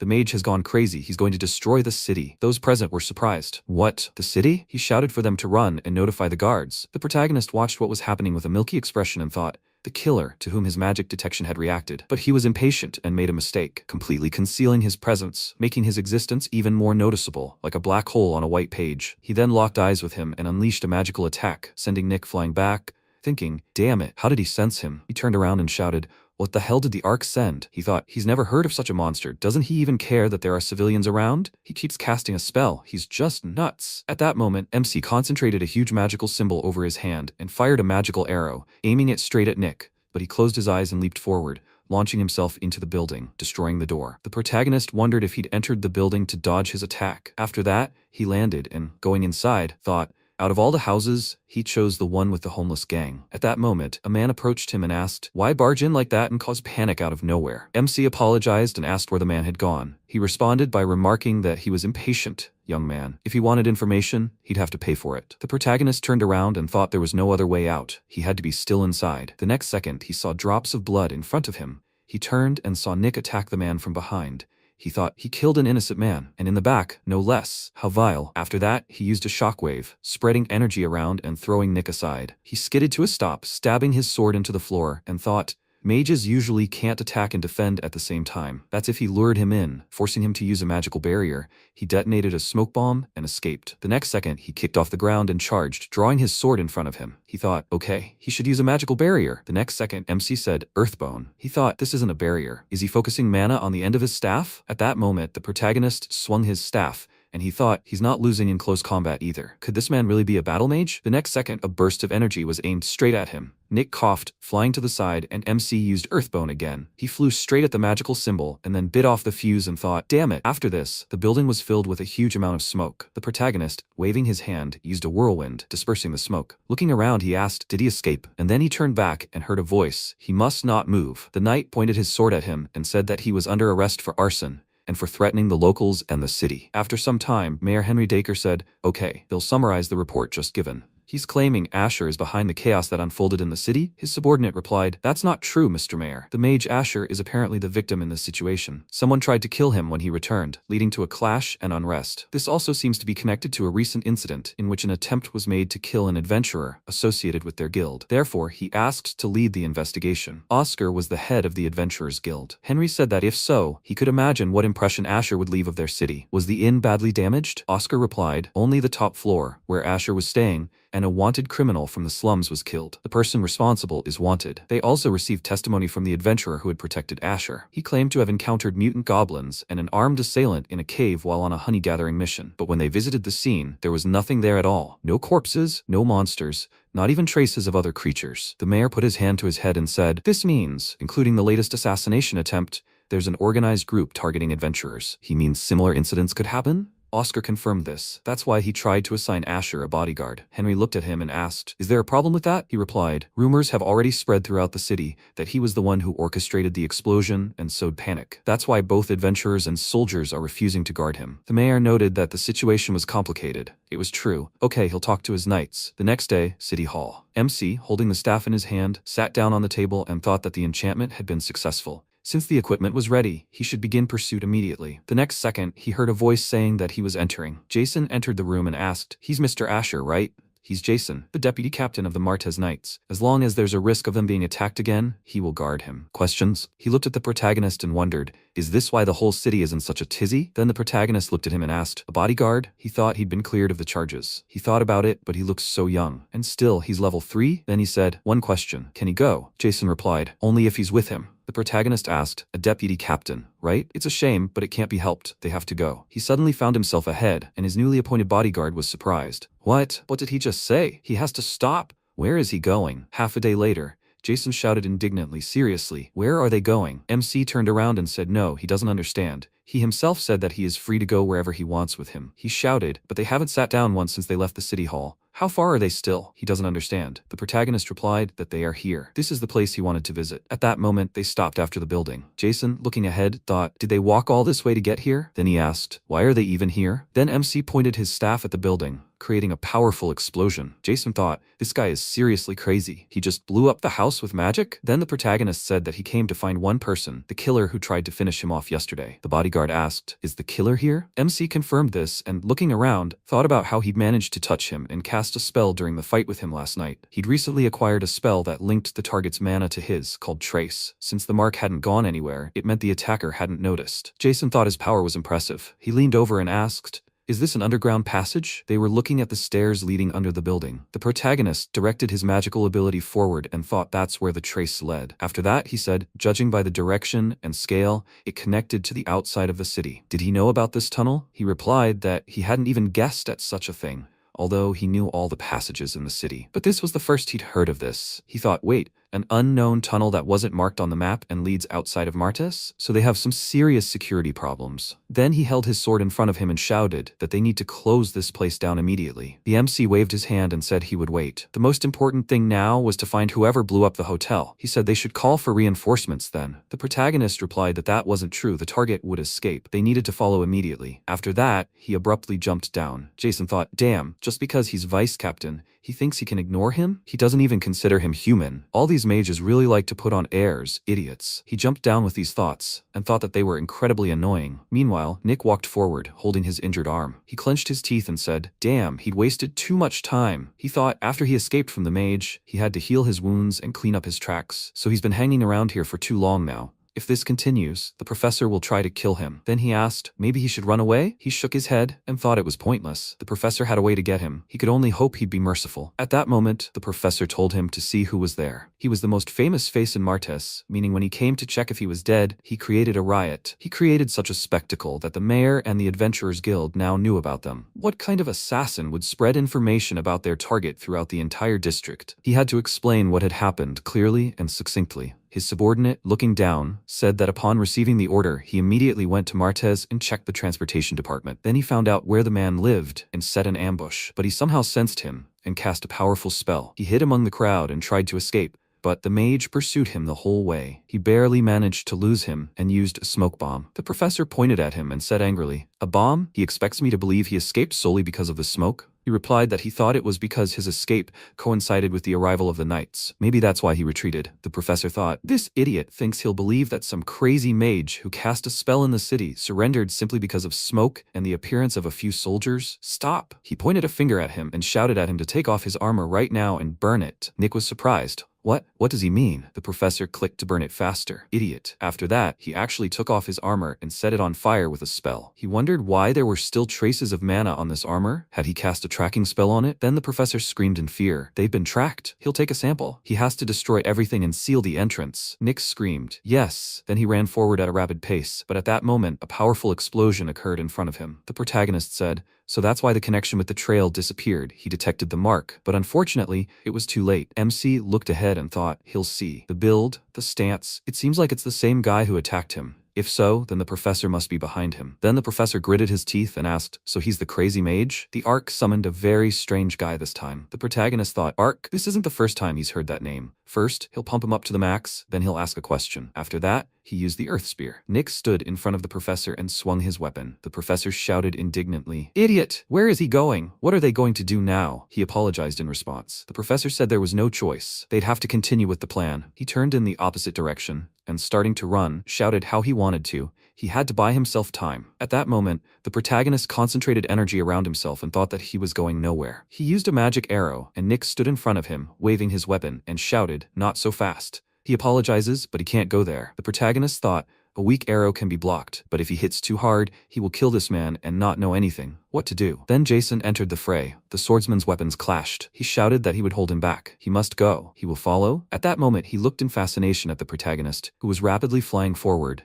and thought that he hadn't even thanked him. Meanwhile, the protagonist continued on his way and wondered where he had gone. The professor couldn't have gone far. Then he stopped, covering his face with his hand, and thought about this smell. The rot and decomposition of bodies. He stopped on the bridge. The professor stood a little further away and, grinning, said that he hadn't expected that idiot to stop him, but he didn't think he'd show up so quickly. But he was glad he'd come. He really wanted to show him the result of his labor. What did he think? At that moment, a grate appeared behind him, revealing the glowing eyes and sharp teeth of monsters. He shouted, "How do you like his creation?" MC said, "So these are the jesters he saw. He's got a whole squad here, right?" The professor grinned, spread his arms wide, and asked, "Jesters?" It sounded like he was mocking them. "This is a new round of evolution, my dear sir. Although these aren't the most successful examples, since they don't fully reflect his ideals, it's still enough to tear any intruder to pieces." Then he pressed a button on the remote and said, "Well, in short, he should appreciate his work." The next second, several monsters ran towards the protagonist. He said he didn't have time. He used wave and thunderclap, then used doubling and thunderwave. Powerful bursts of energy scattered in all directions. The professor, who had flown back, screamed, "What?" He fell to the ground, his body still electrocuted, and he screamed. He's crazy. He thought, damn it, he's been tricked. He thought he was just a third-level mage, but to do something like this. This man must be at least fourth level or closer to the top. He turned around and, trying to get up, screamed. He spent decades completing his research, and now everything can disappear in a minute. This can't be. With these words, he pressed the huge red button and, looking at the cryo chamber, screamed, "It's time to awaken his masterpiece." The protagonist stood behind him and asked where he was crawling. "Rat?" The professor rose to his feet, turned around, and shouted, "What the hell?" The squad was supposed to kill him. He said, "Bad news. He burned them all." He smelled something. Smelled something fried? The professor, enraged, thought all the samples were imperfect, but one mage couldn't destroy the entire squad, so he was definitely level 4. Then MC asked, "Who is this?" He answered, "His opus magnum, his child. The devourer, the embodiment of his philosophy. He feeds on flesh to evolve. This is the future of humanity." With these words, he pressed the button and shouted, "The ideal branch of humanity's development." But before he could finish, the protagonist launched his attack. He thought, damn it, a second was not enough. He found the button before it could cut off his wrist. Cannibalism, evolution, and the future. At that moment, the devourer emerged from the flask, and he thought he now understood what he had been trying to do. The professor, leaning against the table leg, clutched his wounded arm and, grinning, shouted, "Crazy mage, his mana has marinated the meat to the very bones, and his child will taste it." The next second, the devourer opened its mouth and said, "Eat." The protagonist was surprised. What? He thought it could talk? Then the monster shouted that it was hungry. Delicious. It looked delicious. He would eat it. The protagonist thought this creature could strengthen itself. Magicians spend years training and use powerful artifacts to perform such tricks. It won't stop. The next second, the devourer lunged at him. The protagonist created a barrier around himself and thought he had enough skills to carry out endless attacks only in his blind spots. With such skill, he was worthy of being called his opus magnum. For an adventurer, this is so exciting. But at that moment, the devourer leaped straight at him, but MC hit him in the face with his staff and sent him flying into the wall. He figured he was no match for him anyway. The protagonist has a habit. He lived in Bohemirna for 7 years as a research subject, so he had to constantly suppress his rage. Then, when he returned to his room after the experiments, he used his pent-up emotions as a driving force and completed the theory of opposing the heavens. Perhaps that's why the more he felt, the more anger he released. After that, his emotions stopped clouding his mind, and he began to think rationally. He thought, the professor's best work, then, is the devourer, as he himself called it. This creature's physical abilities are on par with the Orshish jesters from Pate, and it regenerates in much the same way, but the devourer's agility and speed are much greater. The next second, the monster flew at him again. The protagonist raised his staff in front of him and thought, that's it. Then he stood up and swung his staff, directing fire forward, but the devourer flew to the side and slammed face first into a stone that had risen from the ground. At that moment, MC had just used an earthen spear. He turned around and said it was a trap. Idiot. After that, he used a magic arrow. He thought any knight, in principle, would have defeated him. The devourer doesn't recognize even the most basic feints. He just waves his fists, although he has no shortage of strength, that's true. A beast in humanoid form. At that moment, the monster's body was pierced by a stone spear, and the protagonist, smiling, said it was too weak to be called his greatest creation. The professor cried out in fear. How is this possible? He thought. How could he lose to his opus magnum? This creature absorbs the traits of its victims through absorption and thus continuously grows stronger. His creation, this man of the future, neo-human, and yet he fell so ingloriously in this battle. No, this child just woke up. He's still hungry and can't use his full power. If he had another chance, he'd feed him his severed arm to restore his strength, then kill the mage and run away. Then MC came closer to him and said, given the structure of the facility and the traces left behind, there must be records. Where are the experiment records? He replied. This, the protagonist asked. Did he say this was his child? If he didn't hand over the research, he'd kill him right here. The professor agreed, rising to his feet, and thought, this is a chance. Since he's also a mage, maybe he'll let him live after seeing the records. Then he took out a book and said he didn't mind him taking a look. That's the whole point of his brutal research. After that, the protagonist picked up the book, leafed through it, and threw it on the ground. He said he didn't think he'd need it. The professor looked at him in surprise and shouted, what is he even thinking? He replied that from a biological standpoint, this research was of the highest value, bearing any breach of ethical norms. It could rival even the magical tower of Bohemern. The professor cried out in surprise. Then why? He replied, because he had different views. And the plan described at the end of these journals could cost humanity dearly. The professor shouted at him to wait. He was just going to kill him and the neo-human. The protagonist said that if he told him what the arc was, he might reconsider, although he should forget. He thought that Jason was already on his way here, so there was no time. If he wanted to avoid complications, he should finish everything here. After that, he told him to disappear. He concentrated energy around himself, and the professor asked him to wait. He had to give him a chance. He wasn't finished yet, but the protagonist still used flame, engulfing the professor and the neo-human in flames. Jason ran into the room and asked, Sir Asher, is he alright? He confirmed it. He too seemed unharmed. Did he deal with the killer? And they should be communicating informally. He smiled and said that he had dealt him a strong blow to the side. If a vice captain like him was in such a state, then someone else would probably have been hurt much worse. MC looked at the records and thought, judging by how much Jason had said, he simply left. Then he looked at his hand in surprise and asked, map? He thought, judging by the terrain, it was near Mortis. What was that red mark? The next second, he grabbed his head sharply, crying out in pain. He thought, a sudden headache and loss of strength. As far as he knew, these were symptoms of mana depletion. Had he miscalculated and used too much? He would think about it later. For now, he needed to get back. Several days had passed since the professor's defeat, although peace seemed to have returned to Mortes after that incident. The mayor was furious after confirming the professor's plans for an underground passage. As a result, the city's knights were put on alert. They conducted a full sweep of the city and strengthened defenses. The commanders announced they would search for new passages and seal those they found, but that was no longer his problem. Now he was worried about the injection of mana circulation stimulants. Thanks to injections that affected the body's capabilities, he had reduced the years it took a mage to develop to just a few weeks. He thought it was time to move on to the next stage. He had reached the middle of the third rank in the Verdan elemental magic system. After some time, the man sitting in the chair, holding a glass, asked, so the professor is dead? He had long since decided to deal with him himself. Now he wouldn't be annoying. So the mysterious Asher killed the professor? He would have to meet him in person.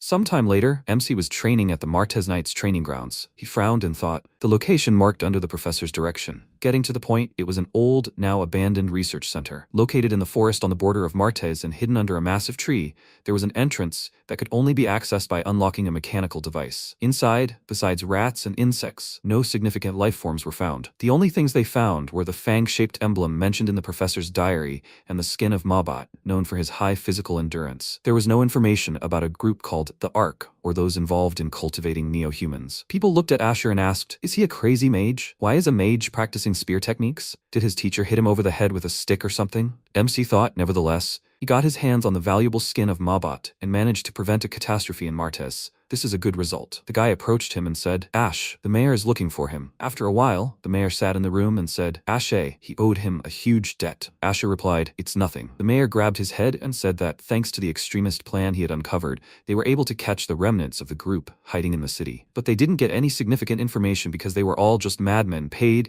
and manipulated by that notorious scoundrel called the professor. And Asher, he asks him to understand that he had to keep his contribution a secret, despite its significance. MC smiled and replied, no problem. Otherwise, the citizens would panic. Reputation is important. He needs to build his own if he wants to earn money and gain experience. Once he's recognized as the mage who saved the city, he'll probably get more opportunities, like in Paida's territory. The mayor inquired, so, are they going? However, the reason Asher agreed to keep the incident a secret was because Henry said this place is a storage facility for rare items. They were acquired directly by the city or by criminals. A storage facility for magical items. The mayor said MC can take anything. Whatever he likes is his. Asher thought because he'll receive a much more valuable reward for his efforts than just money. Henry said, from a skillfully crafted mithril sword that's easy to infuse with mana, to high-quality weapons and magical artifacts, they have it all. No need to rush. Let him choose what suits him. MC thought there were plenty of opportunities to earn fame, but the opportunity to obtain such rare magical artifacts is rare. He turned around and asked, "Can I appraise it?" The mayor asked in surprise. He's a mage, but he's able to understand the value of an artifact? That's impressive. He can act. Asher approached the Staff of Escape, which increased spell speed but only slightly. Earth magic reduced mana cost, but that was very insignificant. MC thought that overall, most of these were good, but what he had now was better. The next artifact was a magic cloak.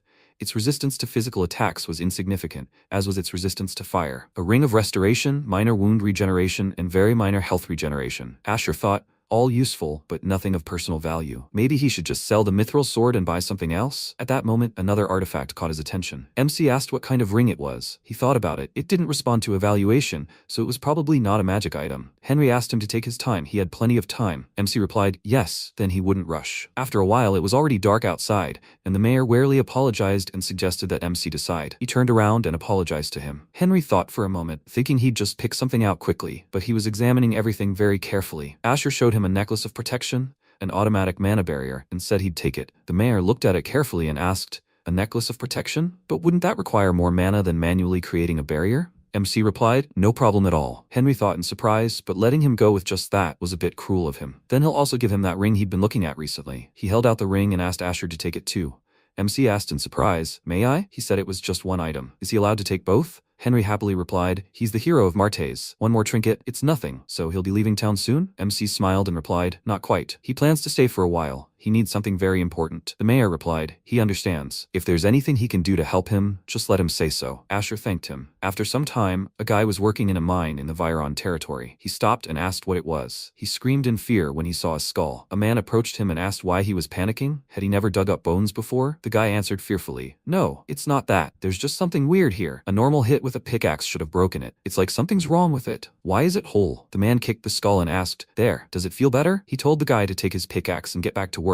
They need to finish. The guy stood up and said fearfully, behind him. The man asked again, confused, what? What's wrong with him today? He turned around and said there's nothing behind him. Suddenly, a skeleton covered in mana appeared behind him, and then several more. The man screamed in fear. Undead? He ordered the guys to get out of the mine. The skeletons attacked the miners, striking rapidly. A rumor began to spread that undead had appeared in a mine in Viron territory. With the appearance of creatures that could not be killed, a state of emergency was declared in Viron. Testimonies of survivors from the mine spread, and the entire territory was plunged into fear. Meanwhile, the tragic story of Viron began to spread by word of mouth, and a messenger from Viron also arrived in Martes. Myrna asked when the two became so close, and so the news reached Verdun. MC created a magic sphere and asked, is this an example of a proper magic spell? Eris answered, yes. Now he needs to try moving quickly with it. It took a whole month to learn this. A month had passed since the professor's murder. All this time Asher had been learning magic from Eris. MC approached the orc and thought, increase strength, increase reaction speed, and enhance senses. A barrier spell. Asher created a huge barrier and used mana concentration. He had reached the level where he could use it in real combat. Eris said, she can't believe it. She thought, the mage defeated the orc with his bare hands. In just 13 minutes, what can't he do? MC pulled his cloak towards himself and said, the lessons definitely paid off. He thanked Eris. She started waving her hands and said, no, he's amazing. He probably could have learned all this himself. Asher said, there are no books left, and he's stagnating. If it weren't for her, he wouldn't have been able to learn spell magic. Eris was slightly embarrassed and thought, usually someone might think he's very good if he can do everything himself. Despite such skills, he's modest and good-looking. Are there such wonderful people? He's simply perfect. He has all the advantages. Why is he not interested in romantic relationships at all? Eris asked him to wait and not tell her that he had such a problem. MC walked past her and replied, no, he doesn't have that. Eris turned around and screamed, really? Wait, did he read her mind? Asher replied, it's written all over her face. Eris ran after him and said, he misunderstood. This is a huge misunderstanding. A voice suddenly rang out, good afternoon, Mr. Asher. The MC asked in surprise, the head of the Martes Adventurers Guild? Oscar said he had a favor to ask. Oscar, the head of the adventurers, was leading an investigation when he was falsely accused. The reason a man like him was looking for him could be because hordes of undead have appeared in the mines near the Viron territory bordering Martes. Their numbers are so huge that help is needed. There are rumors that contact with the undead causes curses and illnesses. That's why no adventurer agreed. Then Oscar found out that he dealt with the professor and came to him. He didn't really want to get involved in this, but he was out of money and wanted to take this opportunity to improve his reputation,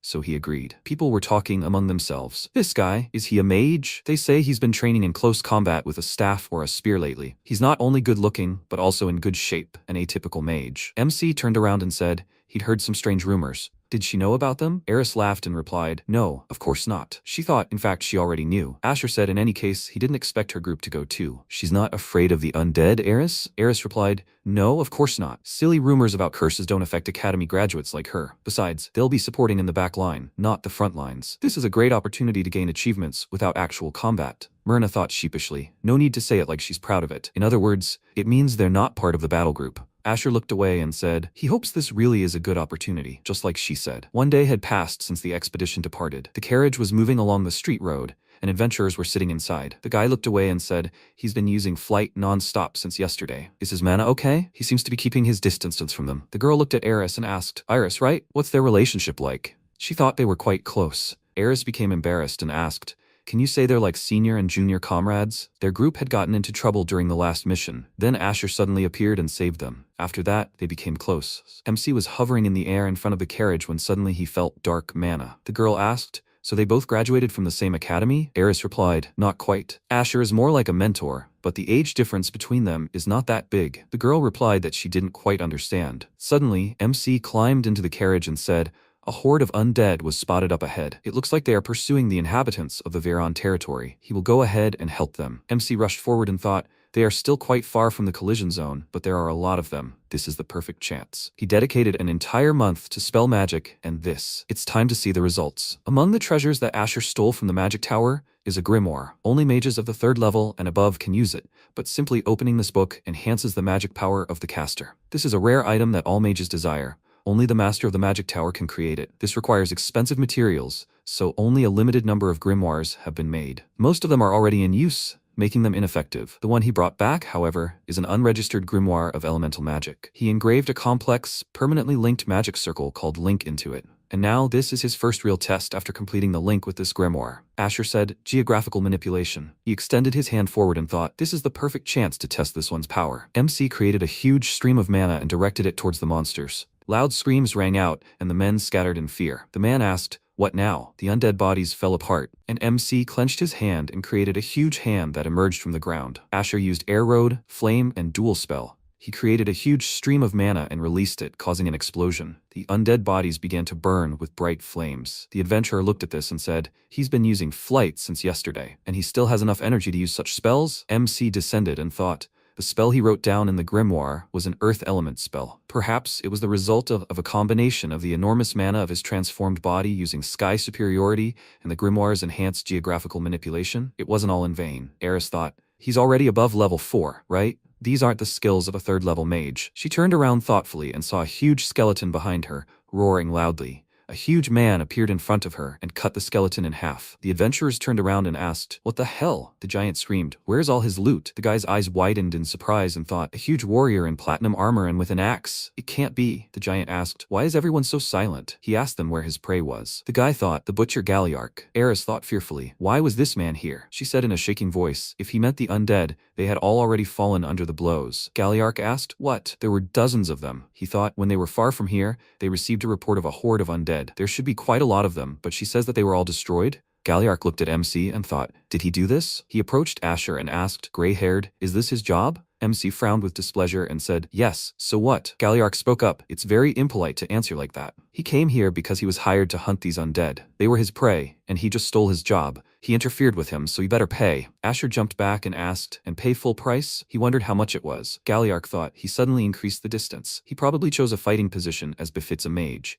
Is he seriously considering engaging him in combat? Well, they'll have their fun, the guy said irritably. Idiot, no need to act thoughtlessly. He can't fight a butcher. Eris asked, wait, is this man dangerous? The guy replied, dangerous is an understatement. He's strong and has a fiery temper. A few years ago, he got drunk and started a brawl in a tavern. He crippled a knight, even though he was just trying to stop him. Eris screamed in fear. Drunken crippled a knight? That's a serious crime. And the guild didn't punish him at all? The mage replied, not at all. They need this warrior. The adventurers turned and looked at him in surprise. A mage from Galliarch's group, Goad, said, it would be unreasonable to expect normal rules to apply to someone like a butcher who has a platinum rank. The guild is well aware of this fact. A fighter from Galliarch's group, Narian, said, Goad, stop explaining. She asked him to try to stop the butcher. If their destination is Viron, this could become a real problem in the future. Goad said, then they better not make the situation worse. He stepped forward and asked Galliarch to calm down. These people are probably just carrying out orders from Viron. If he fights, it could lead to big problems in the future. He asked to let him finish, showing the difference in their skills. Galliark scared in displeasure and said, they can just kill them all and say they were ambushed by the undead. Goad adjusted his glasses and said, there he is. He looks confident in his abilities. He asked to be shown to his place. MC looked around puzzled and thought, is this magical pressure? It looks like level 3 at best. The name sounds majestic, few would argue with that, but it's just a technique where he releases raw mana. He uses this in real combat, right? Then, suddenly Goad fell to his knees, and Galliark thought, what the hell? He interrupted the magical pressure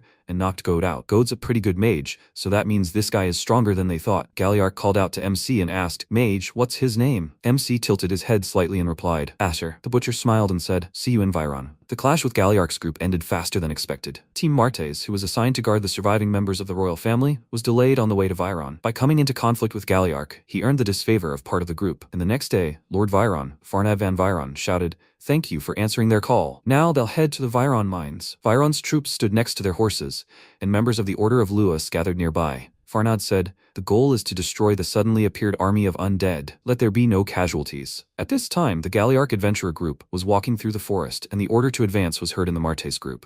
Galliark and MC exchanged glances, and the butcher laughed and asked them not to tell him that he was nervous. The guy whispered to Asher not to fight him. MC replied that he would not if he did not start first. He ordered the guy to better concentrate. The battle had already begun. The knights struck with maces and shouted loudly. Someone said that if the undead have a physical form, then they need to aim for the head. If you hit them in the middle, they regenerate. Priests and mages should support from the back line. A huge creature appeared from underground, and the knight screamed, it's a blood golem. He ordered them to retreat. If they don't retreat, they will be crushed. They won't be able to destroy it with ordinary swords. We need to retreat quickly. Galliark pushed off the ground and rushed towards the monster. He landed and asked, that's a blood golem, right? This is perfect for a warm-up. He struck the monster, leaving a trail of fire behind him. He tore the creature's head off, and Farnad spoke in surprise, as you would expect from a butcher. He destroyed the golem with one blow. But what is he doing now? Galliark swung the creature's head and threw it towards the knights, who screamed, what? What a psycho. Where is he throwing that? MC looked at it and said, how rude. Galliark beckoned with his finger and asked,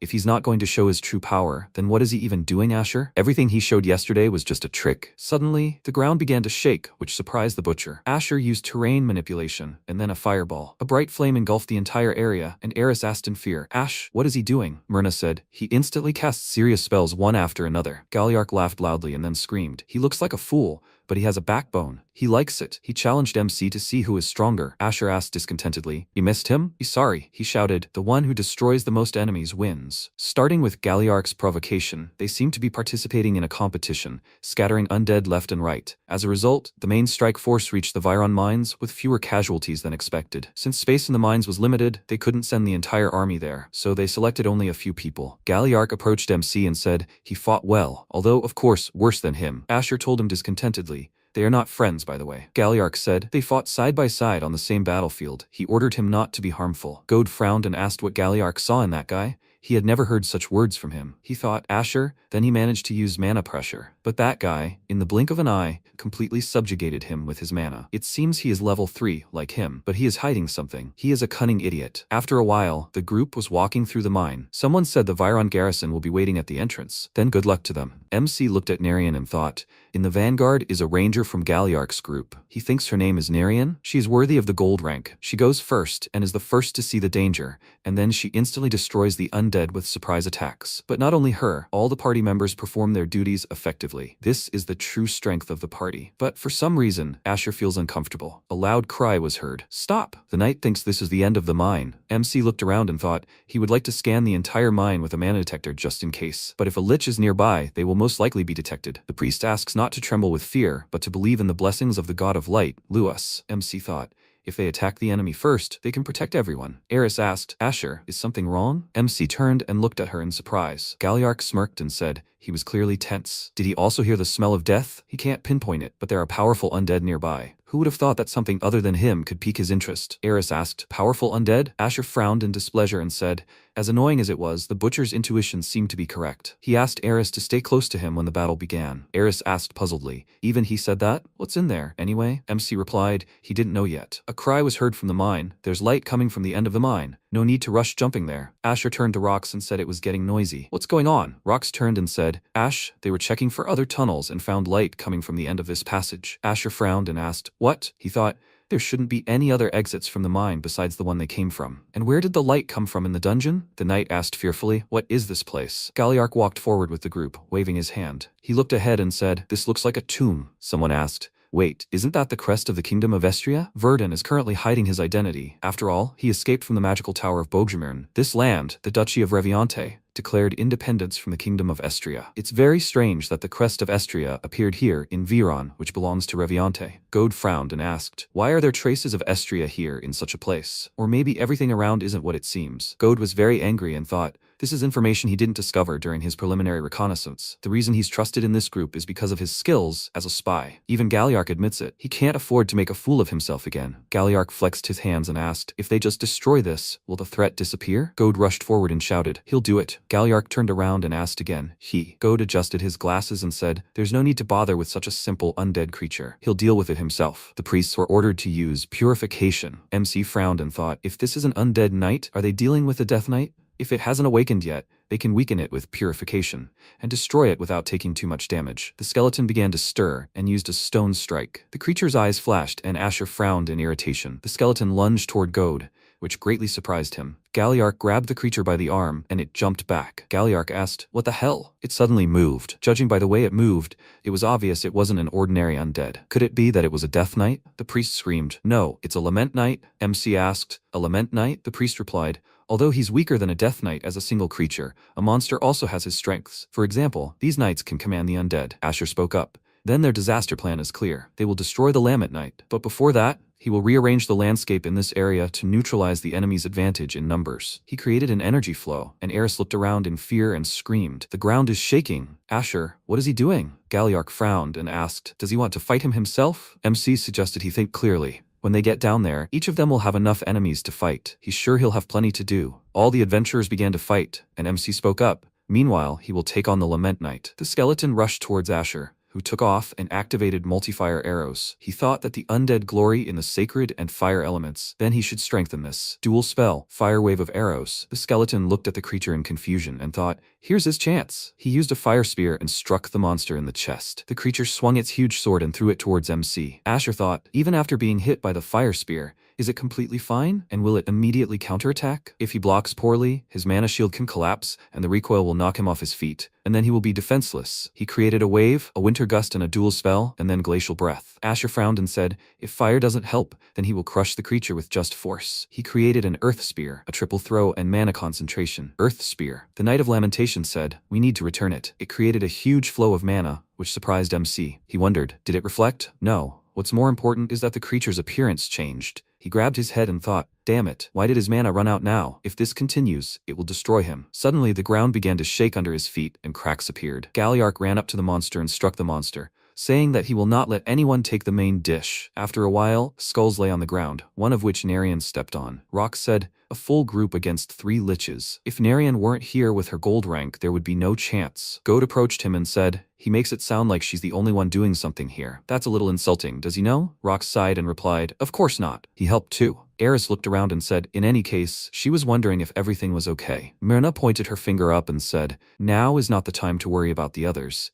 They must think about how to escape. There is no normal way out. They can't reach the ceiling, and they don't have enough strength to break through the wall. If Asher falls, they will practically be buried alive. Suddenly the ground started crumbling and someone screamed, what the? Galliark struck the monster and someone asked, Galliark? He swung his fist and hit the skeleton again. The creature hit its head and grabbed its sword. The monster swung its sword and jumped back. There were shouts, Asher, it's Asher and Galliark. Galliark turned around and asked, what is he still able to move, little fighter? Why didn't he rest for a while? MC ordered him to slam shut and asked what he thought of the enemy. Galliark replied, it's strong, of course, but he likes this walking skeleton. He said he'd start, and MC needed to get ready to fire. Asher replied, he'd try. Galliark swung his axe and lunged at the monster, casting Obliterate. He kicked the creature, sending it flying. Monsters appeared around him, and Asher cast Mana Burst. Galliark grabbed the monster and slammed it against the wall. At that moment, MC ordered it to take a step back, which confused the butcher. He created a huge stream of mana and sent it towards the creatures. Galliark managed to run away and screamed, he's a crazy idiot! He turned around and saw a sword flying towards him.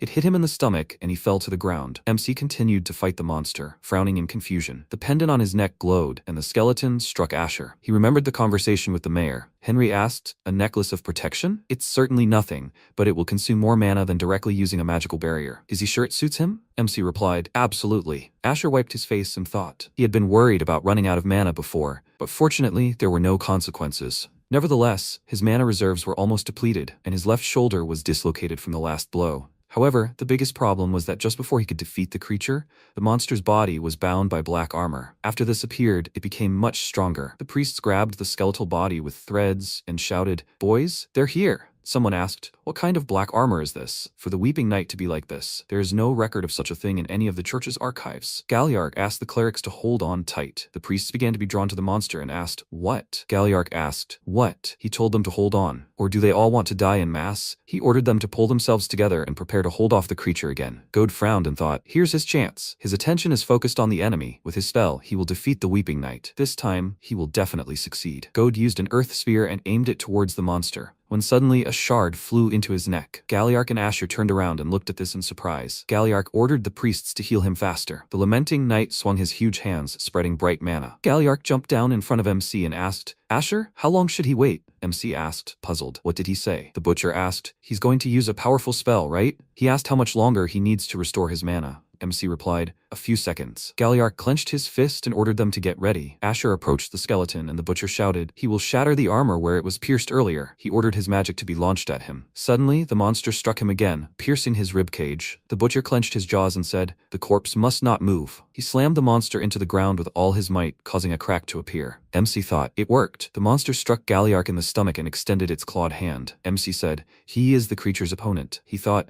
the hole in the monster's chest has not yet closed. If he concentrates magic in this place, he can destroy the skeleton. Suddenly, a huge stream of mana flashed in front of him, and Asher turned and looked towards it. He thought, Eris? He remembered their conversation when he said that he thought she had more talent for ice magic. Eris asked again, "Ice?" She will try not to embarrass him. MC thought, but she is not yet accustomed to elemental magic. She is good, Eris, thanks to her. Asher used flame and decided that they will win. He will return to him. No matter how many battles await him, he will return to his homeland. So he thought, but then he learned something he should not have known. Because of this, all plans collapsed, but he still has to return Lorien. Suddenly, MC opened his eyes and looked in surprise at the people standing in front of him. The priest asked, "Is he awake?" Eris asked, "The elder, is he okay?" Asher asked, "Are they finished?" The priest answered, "Yes, thanks to him." Eris said, "They defeated the knight, but he suddenly lost consciousness." The priest said, "It's probably because of the medallion he was holding. He feels the same spirit in it as in the knight." MC remembered the image of a little boy and looked down. The priest reached out for the pendant and said, "He was holding it tightly, so he won't be able to take it. Considering the aura, he should have given this thing to him." MC answered, "No, he will take care of it himself." The priest frowned in displeasure and said,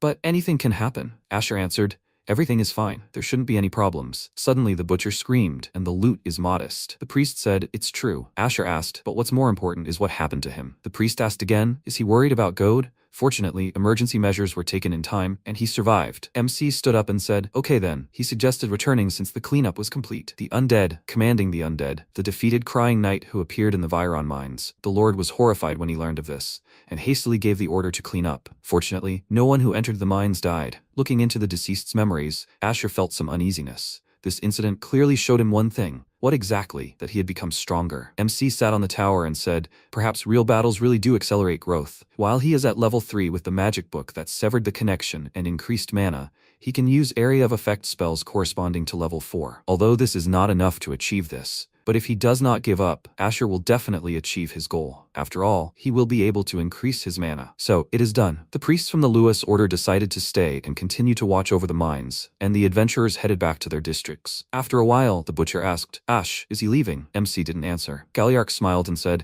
"It looks like he's not going to become an adventurer or a mercenary. Is he going to Grey too?" MC asked again, "Where?" The butcher asked, "What? He doesn't even know where Grey is? Then how is he going to make money? Did he think people would just come to him once he became famous?" MC asked, "Why not?" The butcher replied, "He's so naive. Basically, it's like being a shady information broker. Grey buys and sells information to those whose skills have been proven. They are also the hub that organizes requests." Asher asked again, "Requests?" Galliark said, "There are more people like him than he thinks. People who don't follow the rules but want money and fame." MC asked, "Why is he telling him this?" The butcher looked at him thoughtfully and said, "Well, they had been through the flames of battle together and had become comrades in arms." Asher asked why he had decided that. He wondered, trapped in the magic tower, and hadn't known about this information. If there were orders with risks, there would likely be many chances to encounter strong opponents. This meant there were many opportunities to become stronger. The carriage was parked on the main street, where Eris looked out and cried out, "They're leaving soon. Senior, isn't he with them?" she thought. When she returned to Martes, she should learn more about elemental magic. She looked at MC and asked,